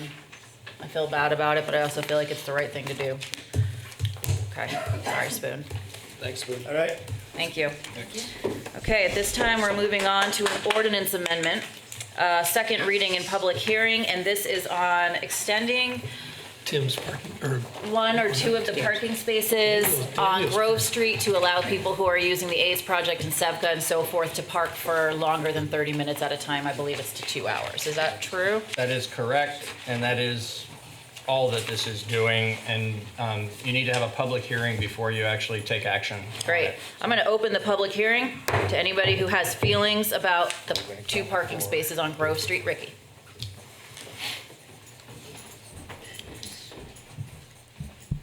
We need to declare the emergency now, especially if the interpreters are not going to be paid Nope, to we stay gotta longer stay on because this of one, hon. enablers. I can't jump. We gotta It's stay on just so this. ironic and offensive to put a declaration of urgency so late into the night. We really need to prioritize that. Thanks, Ricky. Anybody else want to speak on these parking spaces? Great, I'm going to close the public hearing. Anybody want to make a motion? I'd love to. I bet you would. What is the motion? Let me I see. don't know. I haven't opened it.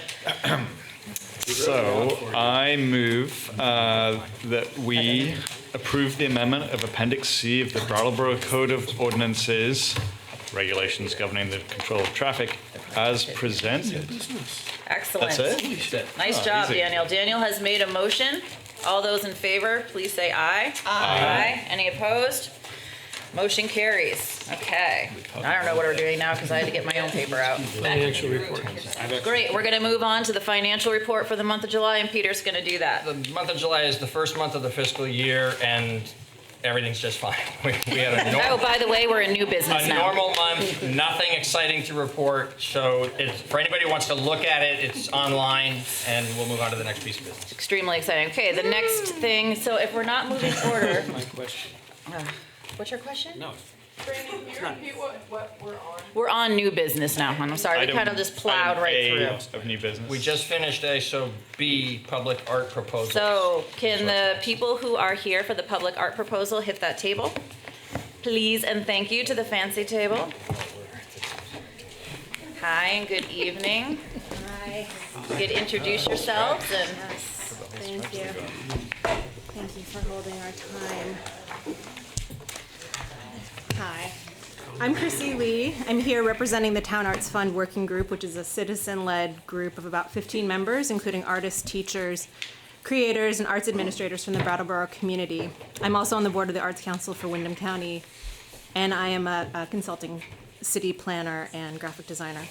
I'm joined by Sharon Fantel, who is the board chair for the Arts Council, one of the principal organizers for this working group, as well as the assistant director at the Red Fern Arts Center at Keene State. A number of our fellow working group members are also in attendance tonight, including Arlene Disler, Zon Eustace, Petey Mitchell, and Stephanie Bonin. The working group has been meeting regularly since April to develop a detailed proposal for the creation of a town arts fund in Brattleboro related to the $15,000 that was voted on at representative town meeting earlier this year. Our goals tonight are to share the status of our work to date, including the draft application materials that you received in advance of this meeting. We are not planning to spend a ton of our time walking through all the details since you've had a chance to review that, but if there are salient elements of the application guidelines or application form that you think would be helpful for edification of the public or for the board, just ask. To seek your feedback, we also want to seek your feedback and to answer any questions that have come up for you. And we also want to initiate what we hope can be a productive partnership between this working group and the select board to advance the development of this proposal. We intend to apply the feedback we hear tonight to further refine our proposal in the hope of returning to the select board next month with a proposal and refined materials that are ready for approval. Hi there. Hi. So before we get into discussion and questions, mainly what we want to do is highlight a few of the key points of the proposed Town Art Fund and the materials that we've provided for review, and to underscore the values that have informed the planning process and that have shaped the mission of the fund as stated in the application materials. And the first really is that we want this art fund to have a connection and benefit to the community. And we felt it was critical that the Town Arts Fund funded projects contribute positively to the Brattleboro community and ideally address social and quality of life issues affecting the community. Secondly, we're aiming for collaboration, participation, and community building with proposed projects. Through the fund, we want to encourage collaboration between artists, organizations, and individuals in the community, and to create opportunities for public participation and community building. And three, we want to support diversity, equity, and inclusion for the fund to be open to a diverse range of creative projects and mediums, but also to a wide variety of participants, artists and non-artists alike, organizations, and other community partners. We want the application process to be accessible to first-time grant applicants and to provide priority for underrepresented and marginalized artists, organizations, and individuals. Excuse me. So these values have shaped our discussions, informed the development of the materials, selection criteria, and application process, and there's that. Also, we want to address the role of the Arts Council at this point. It was our understanding that from past conversations that the Town Arts Fund would require an administrating entity to manage the application selection process, to receive and disperse funds to grantees, and to be responsible for general oversight of projects, as well as communications and reporting to the Select Board. And we're proposing that the Arts Council of Windham County be that entity and fulfill this role. We're currently managed by a 13-member board made up of artists, designers, other creative professionals with extensive experience in grant administration, arts program development, project management, event planning, communications, and I would add fundraising.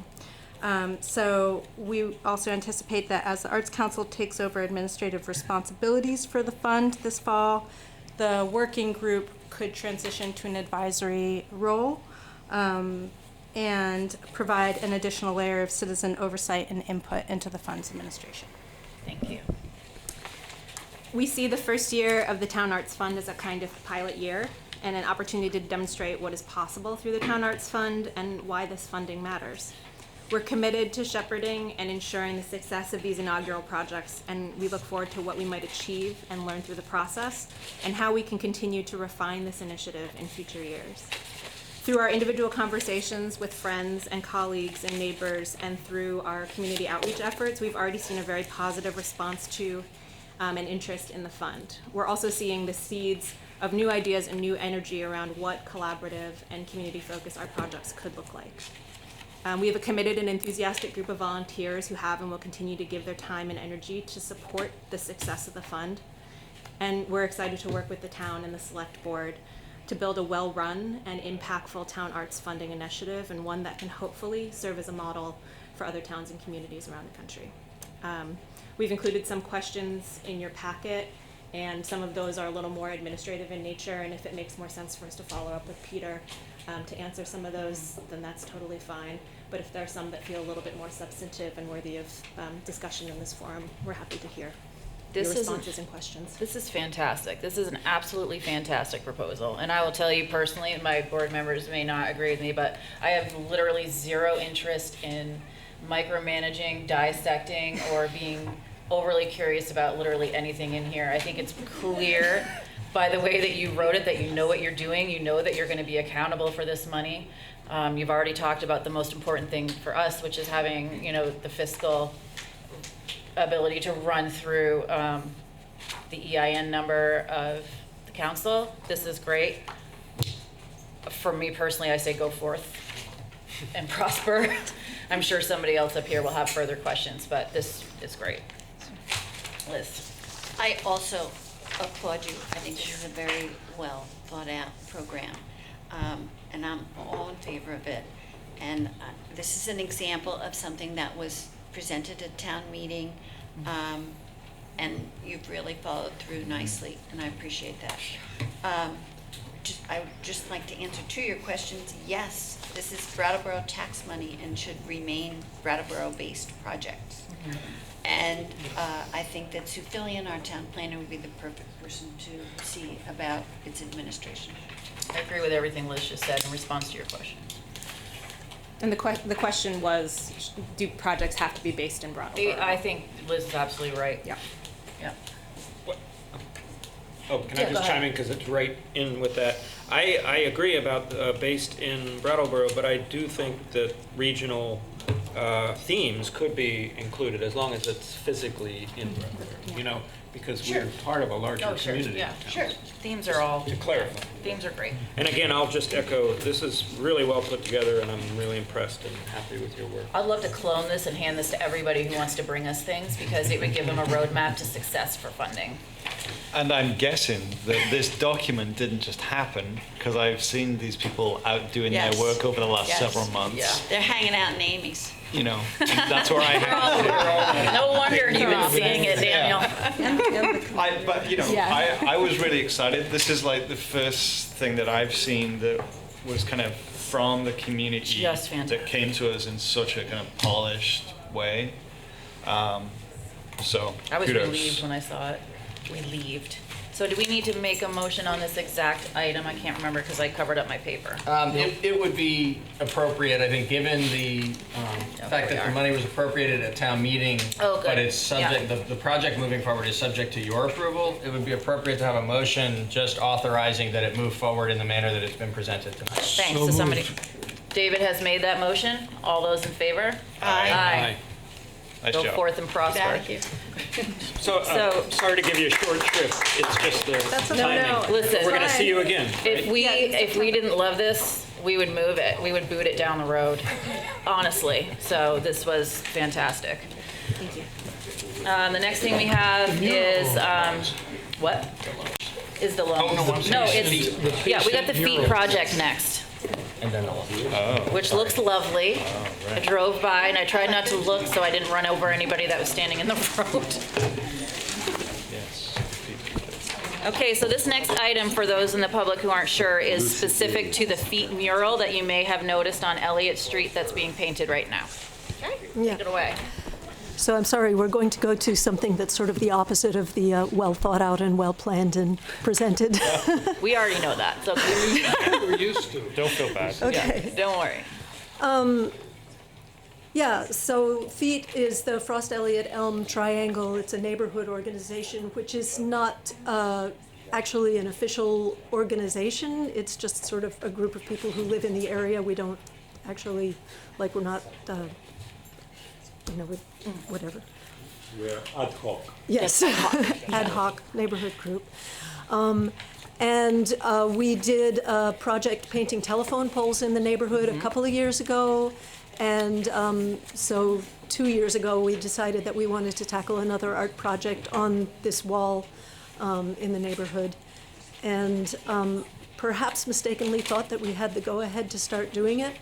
And so it is underway. I had a laugh when I was like, we're making a motion. I saw it on the other day. It was almost done. May I interject and It doesn't explain? matter, but yeah, please. Because I think it might help it move along to just get the approval that you need. So, in fact, there was some communication over many months, actually, in advance of this with staff. We were working it along through a process and frankly should have noticed sooner or thought sooner that we needed to come back and go through our policy of having the Arts Committee take a look at a public art project and weigh in with a recommendation to the board and then the board taking action. And we caught that, unfortunately, at the very last minute when some preliminary work has already been done and then the planning was being done for the big event to finish it. And it was in the request to close the road that we said, well, gosh, this hasn't been authorized as a public art project. So it's our responsibility that it wasn't before you sooner. The reason it's come directly to you is because we recognized that there was, in fact, to use the word of the evening, urgency to this. The event is planned. It's been planned in a way that has been well coordinated with the town staff. We believe it ought to move forward, and there wasn't an opportunity to have the Arts Committee raise a quorum for a meeting prior to tonight. And so it's before you tonight, simply to Great. take the proper action to allow it to move forward and be finished in Great. September. Does anybody feel like they need to talk about this more, or is anybody ready to make a motion? The mural's almost done, so It looks nice. it does look nice. All right, Liz. Motion to authorize the Feet neighbors to paint a mural on the retaining wall at the west end of Elliot Street as presented. Liz has made that motion regarding the mural at the west end of Elliott Street. All in favor? Aye. Any opposed? Just a quick question, though, to actually get the go-ahead to do the block party. Yes. Yeah, that's So separate. that you're going to get from staff. Yeah. We're going to Okay. review your Yeah. road closure application tomorrow. Yeah. And we'll Excellent. be in touch with you in the next day or two. Thank you so much. Great. Don? I just wanted to add that, our neighbors also consist of Turning Point, Edible Brattleboro, so we're on the topic of sustainability today, and this is what we're doing, is trying to bring our neighbors together and our community together, and all the players in it, Project Care and so forth. Just Thank you. wanted to add that. Yeah, Awesome. along with the polls, too. The mural looks It's a great, and- project, So thank you. I didn't properly introduce the group FEET, so for those who are watching, that's F-E-E-T, it's an acronym for Frost, Elliot, Triangle. That, see, I always get confused with T, triangle. Okay. Thank you. Small business loan. I was thinking maybe we could move up the declaration of climate emergency. We're not able to move, but I'm gonna move thing. We're gonna move. Nobody's getting left out. Okay? We're gonna move. We got 9 minutes. Yes, Peter wants to introduce this. So again, in the interest of the hour, forgive me for leaping into your presentation, but. quite all right. This is, as always is true with the small business loans, something that has been fully vetted at the Small Business Loan Committee Great. level. If you have concerns based on what you've seen in the materials, then certainly you should vet those concerns. But staff joins the Small Business Loan Committee in recommending that both the $70,000 loan to Northeast Processing LLC, and the $45,000 loan to George J. Brooks Florist be approved by the Select Board this evening. Board members? Great. Yeah. Anybody want to make a motion? So moved. No. They're written. Jesus, David. These ones are written. I will make a motion to approve a $70,000 small business assistance program loan to Northeast Processing LLC in accordance with the terms and conditions approved by the Small Business Assistance Program Loan Committee. Make them both? Just make them both. And make a motion to approve a $45,000 small business assistance program loan to George J. Brooks Florist LLC in accordance with the terms and conditions approved by the Small Business Assistance Program Loan Committee. Great. Tim made a motion for these two loans. All those in favor? Aye. Aye. Any opposed? So we don't get to You're hear about your unanimous. business. You also go forth and prosper. Thank you. We were There we are. happy. Thank Climate you. emergency. Sorry for the short You want to come to the meeting. table? You are up. Anybody who wants to come, you can just yank around chairs. Oh, Jan? Yep, no, I don't want to go. Jan, go on over. Rio handed us, Oh, as the meeting started, we revised. oh, thank you, Rio. Okay. Where's this fish? Thank you. Maybe this has what I was looking for. Wait a minute. Wait, where's your Is this a revision to a revision? That's what I was, no, it's number 12. This is different than what we got earlier. Oh, I think. Gone by the time it's just like. Oh, this looks like it's just a font change. Okay.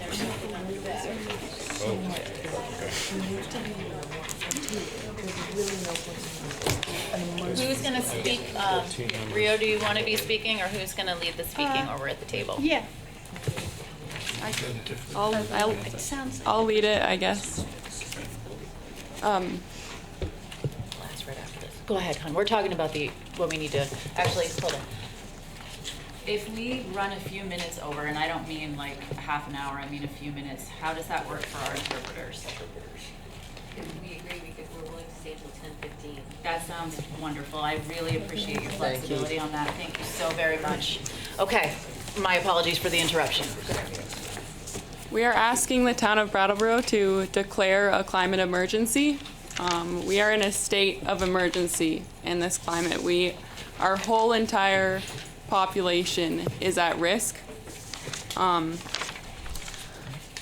You passed the coordinator position you need to take the action necessary to continue action against climate change. Our town, our people feel the urgency, and you need to reflect that. We need to follow in the footsteps of the many, many other towns and cities who are finally realizing this urgency that the world is facing by declaring a climate emergency. We need to act now. Each person, each family, each neighborhood, each town, and so on has a responsibility to take action, a responsibility to every young person, to every animal, to every future child, to do our part in saving this environment and ending climate crisis by declaring a climate emergency today. I'd also like to say, I think we've heard a lot about your guys' stress over like financial issues and also like issues of like the opioid crisis, like homelessness, and everything is connected. Climate change encompasses so much. If we can talk about like different issues like the homeless population and like poverty, like dealing with climate change can also deal with other issues. Like having a more substantial public transportation system will also deal with other issues. And so I think like if we reject this declaration of climate emergency simply because it maybe focuses on something so much, we're missing opportunities to deal with other problems in different ways than we might have. And also, when I first saw this declaration, I thought it was a little bit scary. It uses war language. It's very extreme, but it's also kind of what we need right now to keep us out of like a period of denial. And it doesn't, you have options when you accept it. You have options in the way that you would like to go about interpreting it, and you have options for giving people a way to interpret it. And it doesn't necessarily mean that you have to do what we'd like you to do, even though we'd love to continue working with you, but I just think it's a very flexible way to say that you're invested in something, and we're all invested in this together. Yeah. Should I read the declaration? No. Okay. But we should make sure that if it gets passed, it gets posted out for sure. I also just want to kind of point out, I don't believe that declaring climate emergency will cost money for the town, which is just a really good thing to point out because that obviously is something on everyone's mind. And not declaring climate emergency does not mean that something is fixed or that it's not scary. It's just that it's going to bring to people's minds that it is an emergency, and if we don't do it now, it's just going to get worse, and it's going to people are going to realize even more that it has to happen. So either we can do it now, which would be the best action, or we can do it at the point where it's not even really, I mean, it'll help, but at a point where it'll really be past the time.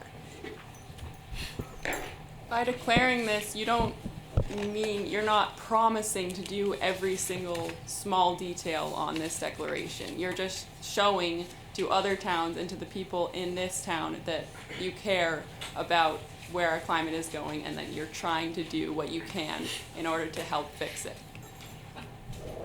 I'm going to keep this brief because it's like 10 o'clock and I'm really tired and there's like 10 people here. But I'm just going to say that I'm fed up. As an activist here in Brattleboro, people tell me, you're preaching in the choir, Django. Why are you doing this? And I have noticed there is no choir here, okay?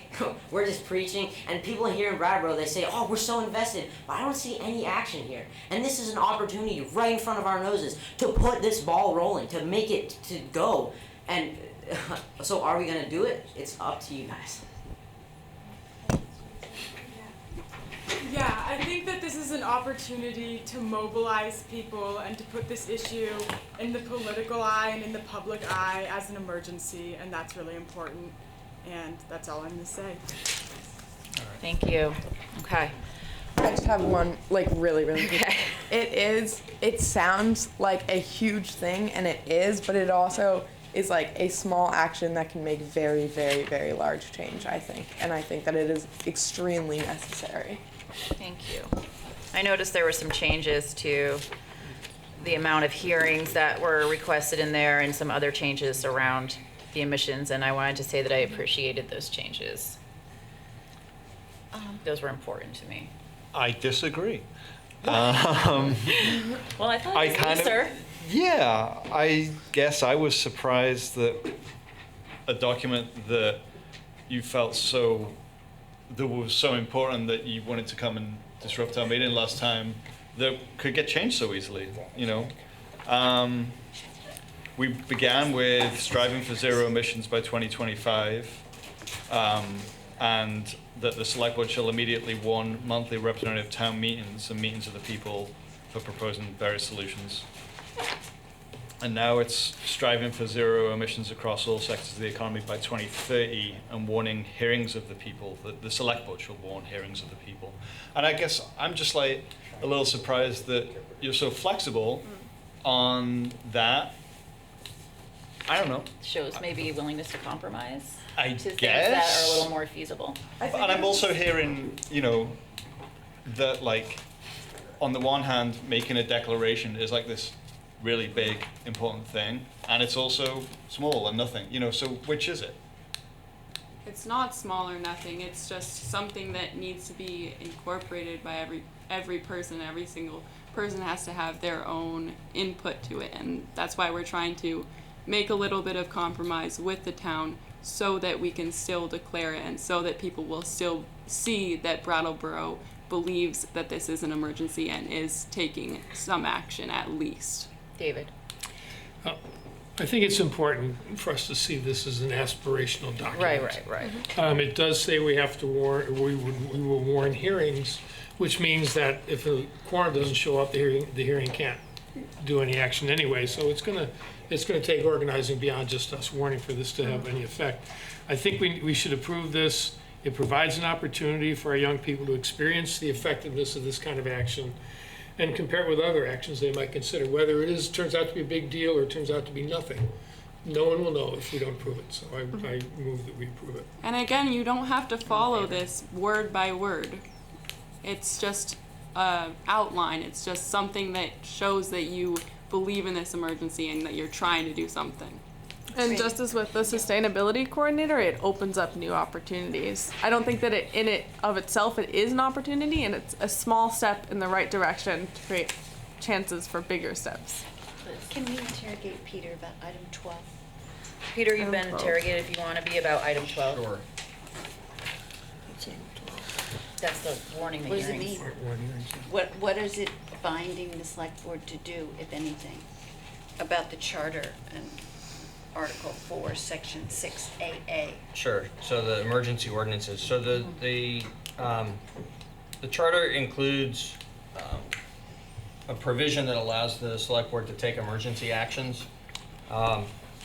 Those are ordinances that can be approved in one reading instead of having to go through the normal two-reading process. They don't have to be advertised for 60 days, obviously, because that would thwart the purpose of doing an emergency action.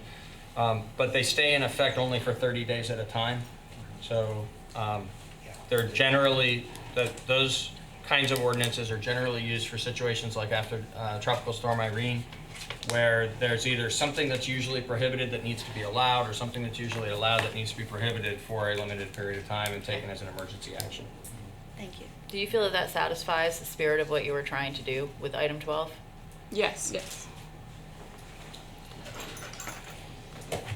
Well, I was also contacted, as I think the rest of the select board was, with an alternative language resolution by Richard Bissell and Emily Payton, which...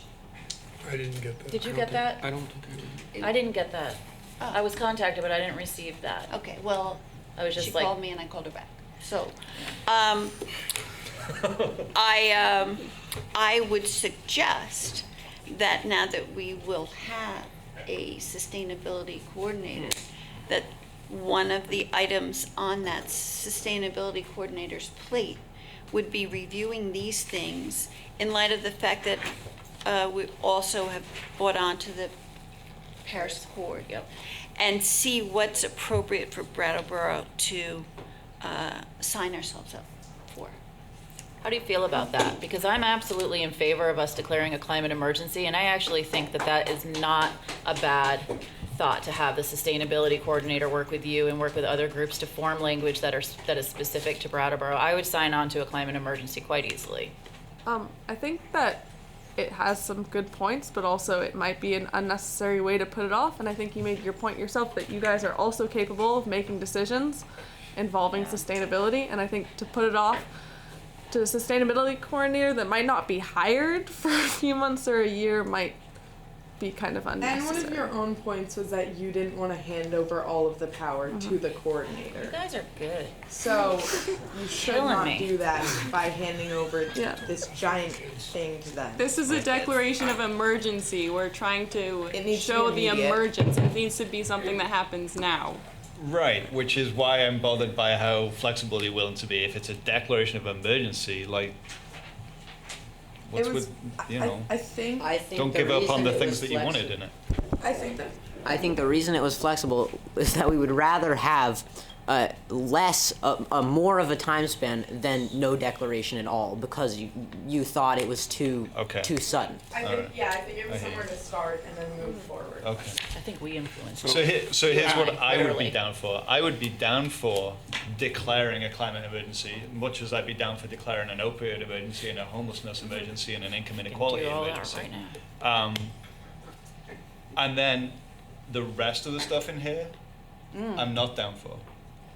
Okay, I'm down for that going to the people. So- and the people having, can I finish? Yeah. And the people having a say in whether or not they want to be, given opportunities to gather together and strive for zero emissions. Like, we already detailed in Patrick's report earlier that we can't get to zero emissions by 2030 with our current situation. Like, that's not going to happen in municipal buildings. Like, I would love it to happen, but it's, well, maybe 20, I don't know, I can't see as far as 2030, but like 2025, definitely not. Could Right? you put that into a motion? Well, look at number 14, if you got rid of Well, can I the say words something? and therefore. Is it gonna be?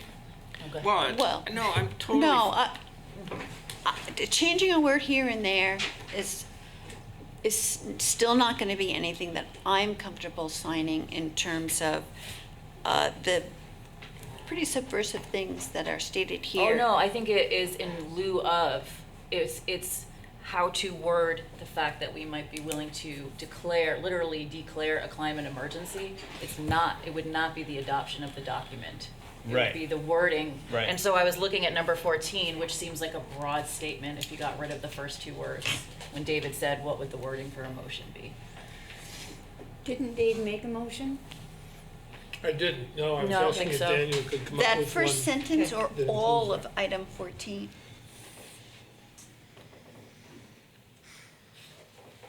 Well, So, I'm open to that. Okay, can I say something? Go ahead, Tim. I love the energy. I love the idea. I understand what you're trying to do.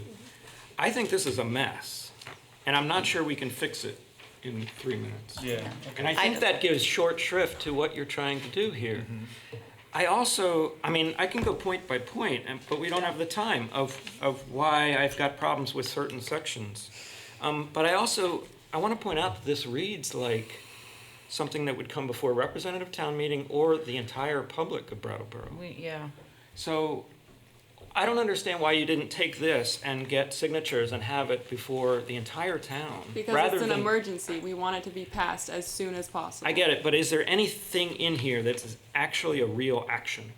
And so is it simply We shall strive declaring for an zero emergency? emissions across all sectors of the economy by 2030.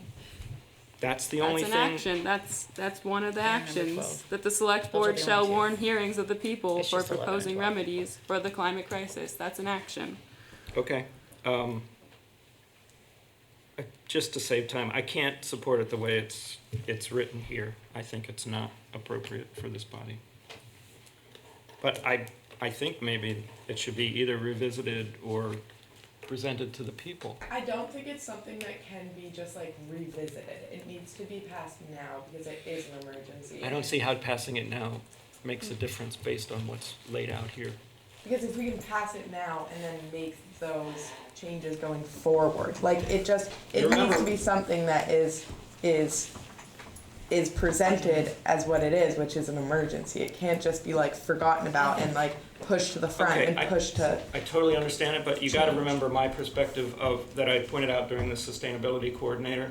I was not in favor of deciding to hire somebody and then figuring out what they were going to do. I wanted to flip the process.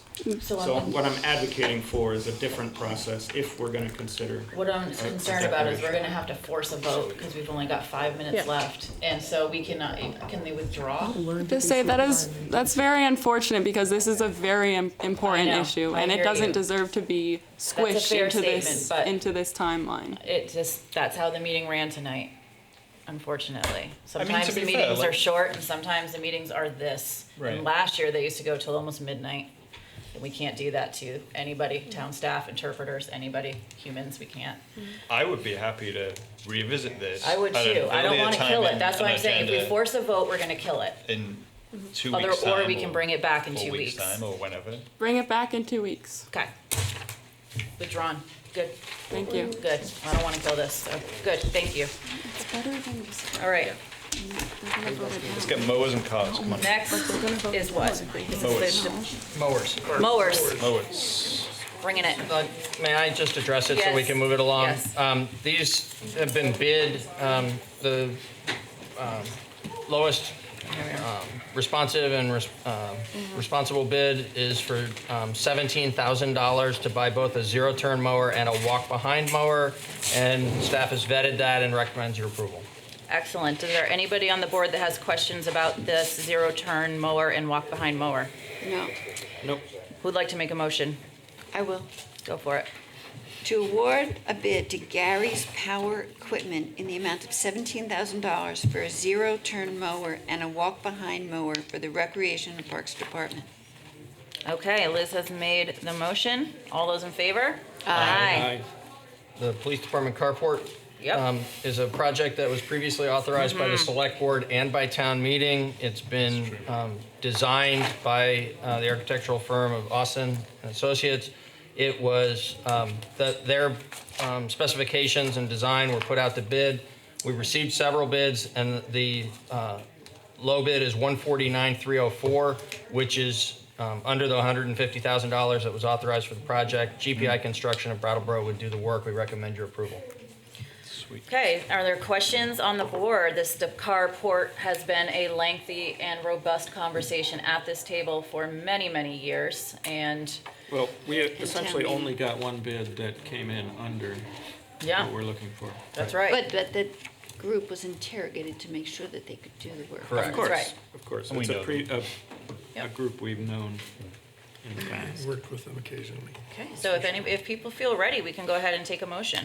I move we award a bid to GPI Construction in an amount not to exceed $149,304 for construction of a carport at the Brattleboro Police Department. Excellent. David has made the motion regarding GPI and the carport at the police department. All those in favor? Aye. Each of the next two items are equipment for the police department that are being purchased off of a state contract. What that means is that the state conducted a competitive bidding process and has identified who the entity is that's going to be providing either a service or a product. In this case, it's products. The first is we're purchasing two 2020 Ford Explorer Interceptor vehicles. These have been authorized through the Select Board's budgetary process and by representative town meeting. The state contract price is less than the amount, it's something we can't afford within the budget that was authorized. We recommend that you approve this. Excellent. And since it's coming down from the state, that's it. Right? We're making the purchase directly through their from contract. Formula Ford of Montpelier. Right. We're doing that in accordance with all the specifications in the state contract. Perfect. Questions on the board? No. Who wants to make a motion? It over. Questions? Me, I'll make a motion. Go for it. I move to authorize the purchase of two 2020 Ford Explorer Interceptors from Formula Ford for the total price of $60,200. All those in favor? Aye. Sorry, interpreters, we're so close. Ricky, we got to not. What's the question? I have two questions. Why was there no public comment in response to the declaration, and why was the declaration put so late into the night? The declaration was put into new business because it had to be put into new business, and new business was pushed off until almost 9:30. Why? It wasn't pushed off. That's how long the meeting ran. That's literally how long the Why client, the wasn't that put sustainability. before meters? Because that's where it fell. Wasn't that a We decision? can sit here and debate the crap out of that right now, and it will change nothing, and they still have to leave. It will change nothing. Why was there no public comment? It doesn't matter. I'm The public sorry. comment doesn't matter? Listen, the public comment matters more to me than I can ever tell you, but at this moment, we are moving forward. Nothing you say and nothing I say will change what has happened this evening. The public comment matters. Nothing you say and nothing I say will change what has happened this evening. Thank you. We are now moving on to police equipment. And it's the fingerprint scan Morpho-Trac system. It's also off the state contract. It's also been approved through the select board's budget process and by representative town meeting. And the state contract price is less than the budgeted amount that we have been authorized to spend. Beautiful. Questions on the board? Nope. Seems important. Okay, who would like to make a motion? I'll make a motion to authorize the purchase of a fingerprint scanning photograph machine from IDEMIA for $24,030. Great, Tim has made that motion. All those in favor? Aye. Aye. Ma'am, I'm sorry. Yes, please. So the next item is the supplemental Department of Corrections grant to the Brattleboro Community Justice Center. The town of Brattleboro serves as the fiscal agent for the Brattleboro Community Justice Center. We're fortunate that there's some great work being done there that has caught the eye of the state funders who have appropriated an additional $20,000 Awesome. for supplemental programming that's been proposed through the local group. So it's a ministerial act for us to accept and appropriate, for you to authorize it, that we accept and appropriate this $20,000 grant so that it can be expended as intended by the state, by the Brattleboro Community Justice Center. Big shout out to BCJC for being noticed for this. That's awesome. Anybody want to make a motion? Yeah, sure. I move to accept and appropriate a $20,000 grant from the Vermont Department of Corrections to provide supplemental fiscal year 20 funding for the Brattleboro Community Justice Center. Okay, Daniel has made that motion. All those in favor? Aye. Aye. I'm going to make a bold assumption that you'd rather hear about the long-term financial plan another night. Yeah, I'm taking mine home. Is that all right? Because Absolutely. I would like to hear about it. Stop it's it. a very important document. Actually, what I would suggest is Literally. The next time that 5 of you are going to be present is September 17th. I'd suggest that we hold it over until then. Perfect. Perfect. Perfect, thank I you. And think then committee appointments? It's an important thing that we've developed over this time, and it's really stabilized things, and so it needs to get a good Right, hearing. exactly right. Okay, so our next item and final item of the evening is our committee appointments. The board is being asked to appoint new members to the Town Arts Committee, to Brattleboro Housing Partnership Board of Commissioners, and the Tree Advisory Committee. We have 3 vacant seats on the Arts Committee and 1 applicant, Kay Curtis. So can we just appoint Kay, or do we have to go through the rigmarole of? No, you're able to just Great. appoint the person. So congratulations, Kay Curtis, you're on the Arts Committee. We have Elizabeth Harrison, who applied for Brattleboro Housing Partnerships Board of Commissioners. There was 1 opening and 1 applicant. Congratulations, Elizabeth Harrison. And Mary Henniger. Sorry if I get that wrong. Mary applied for the Tree Advisory Committee. There was 1 opening and 1 applicant. Congratulations, Mary. And if somebody could, I will somebody need to nominate move that. that. Thank I you. will nominate that slate. Great. Tim has nominated the slate as I have read. All those in favor? Aye. Aye. At this time, I would entertain a motion to adjourn. So moved. Great. All those in favor? Aye. Adjourned. Thank you for giving us 20 extra minutes of your time. I am very appreciative. Will they get paid? Very, very, very. I hope, so. Yeah, they get paid 20 extra minutes. Yes. What Well. August 20th, come and gone.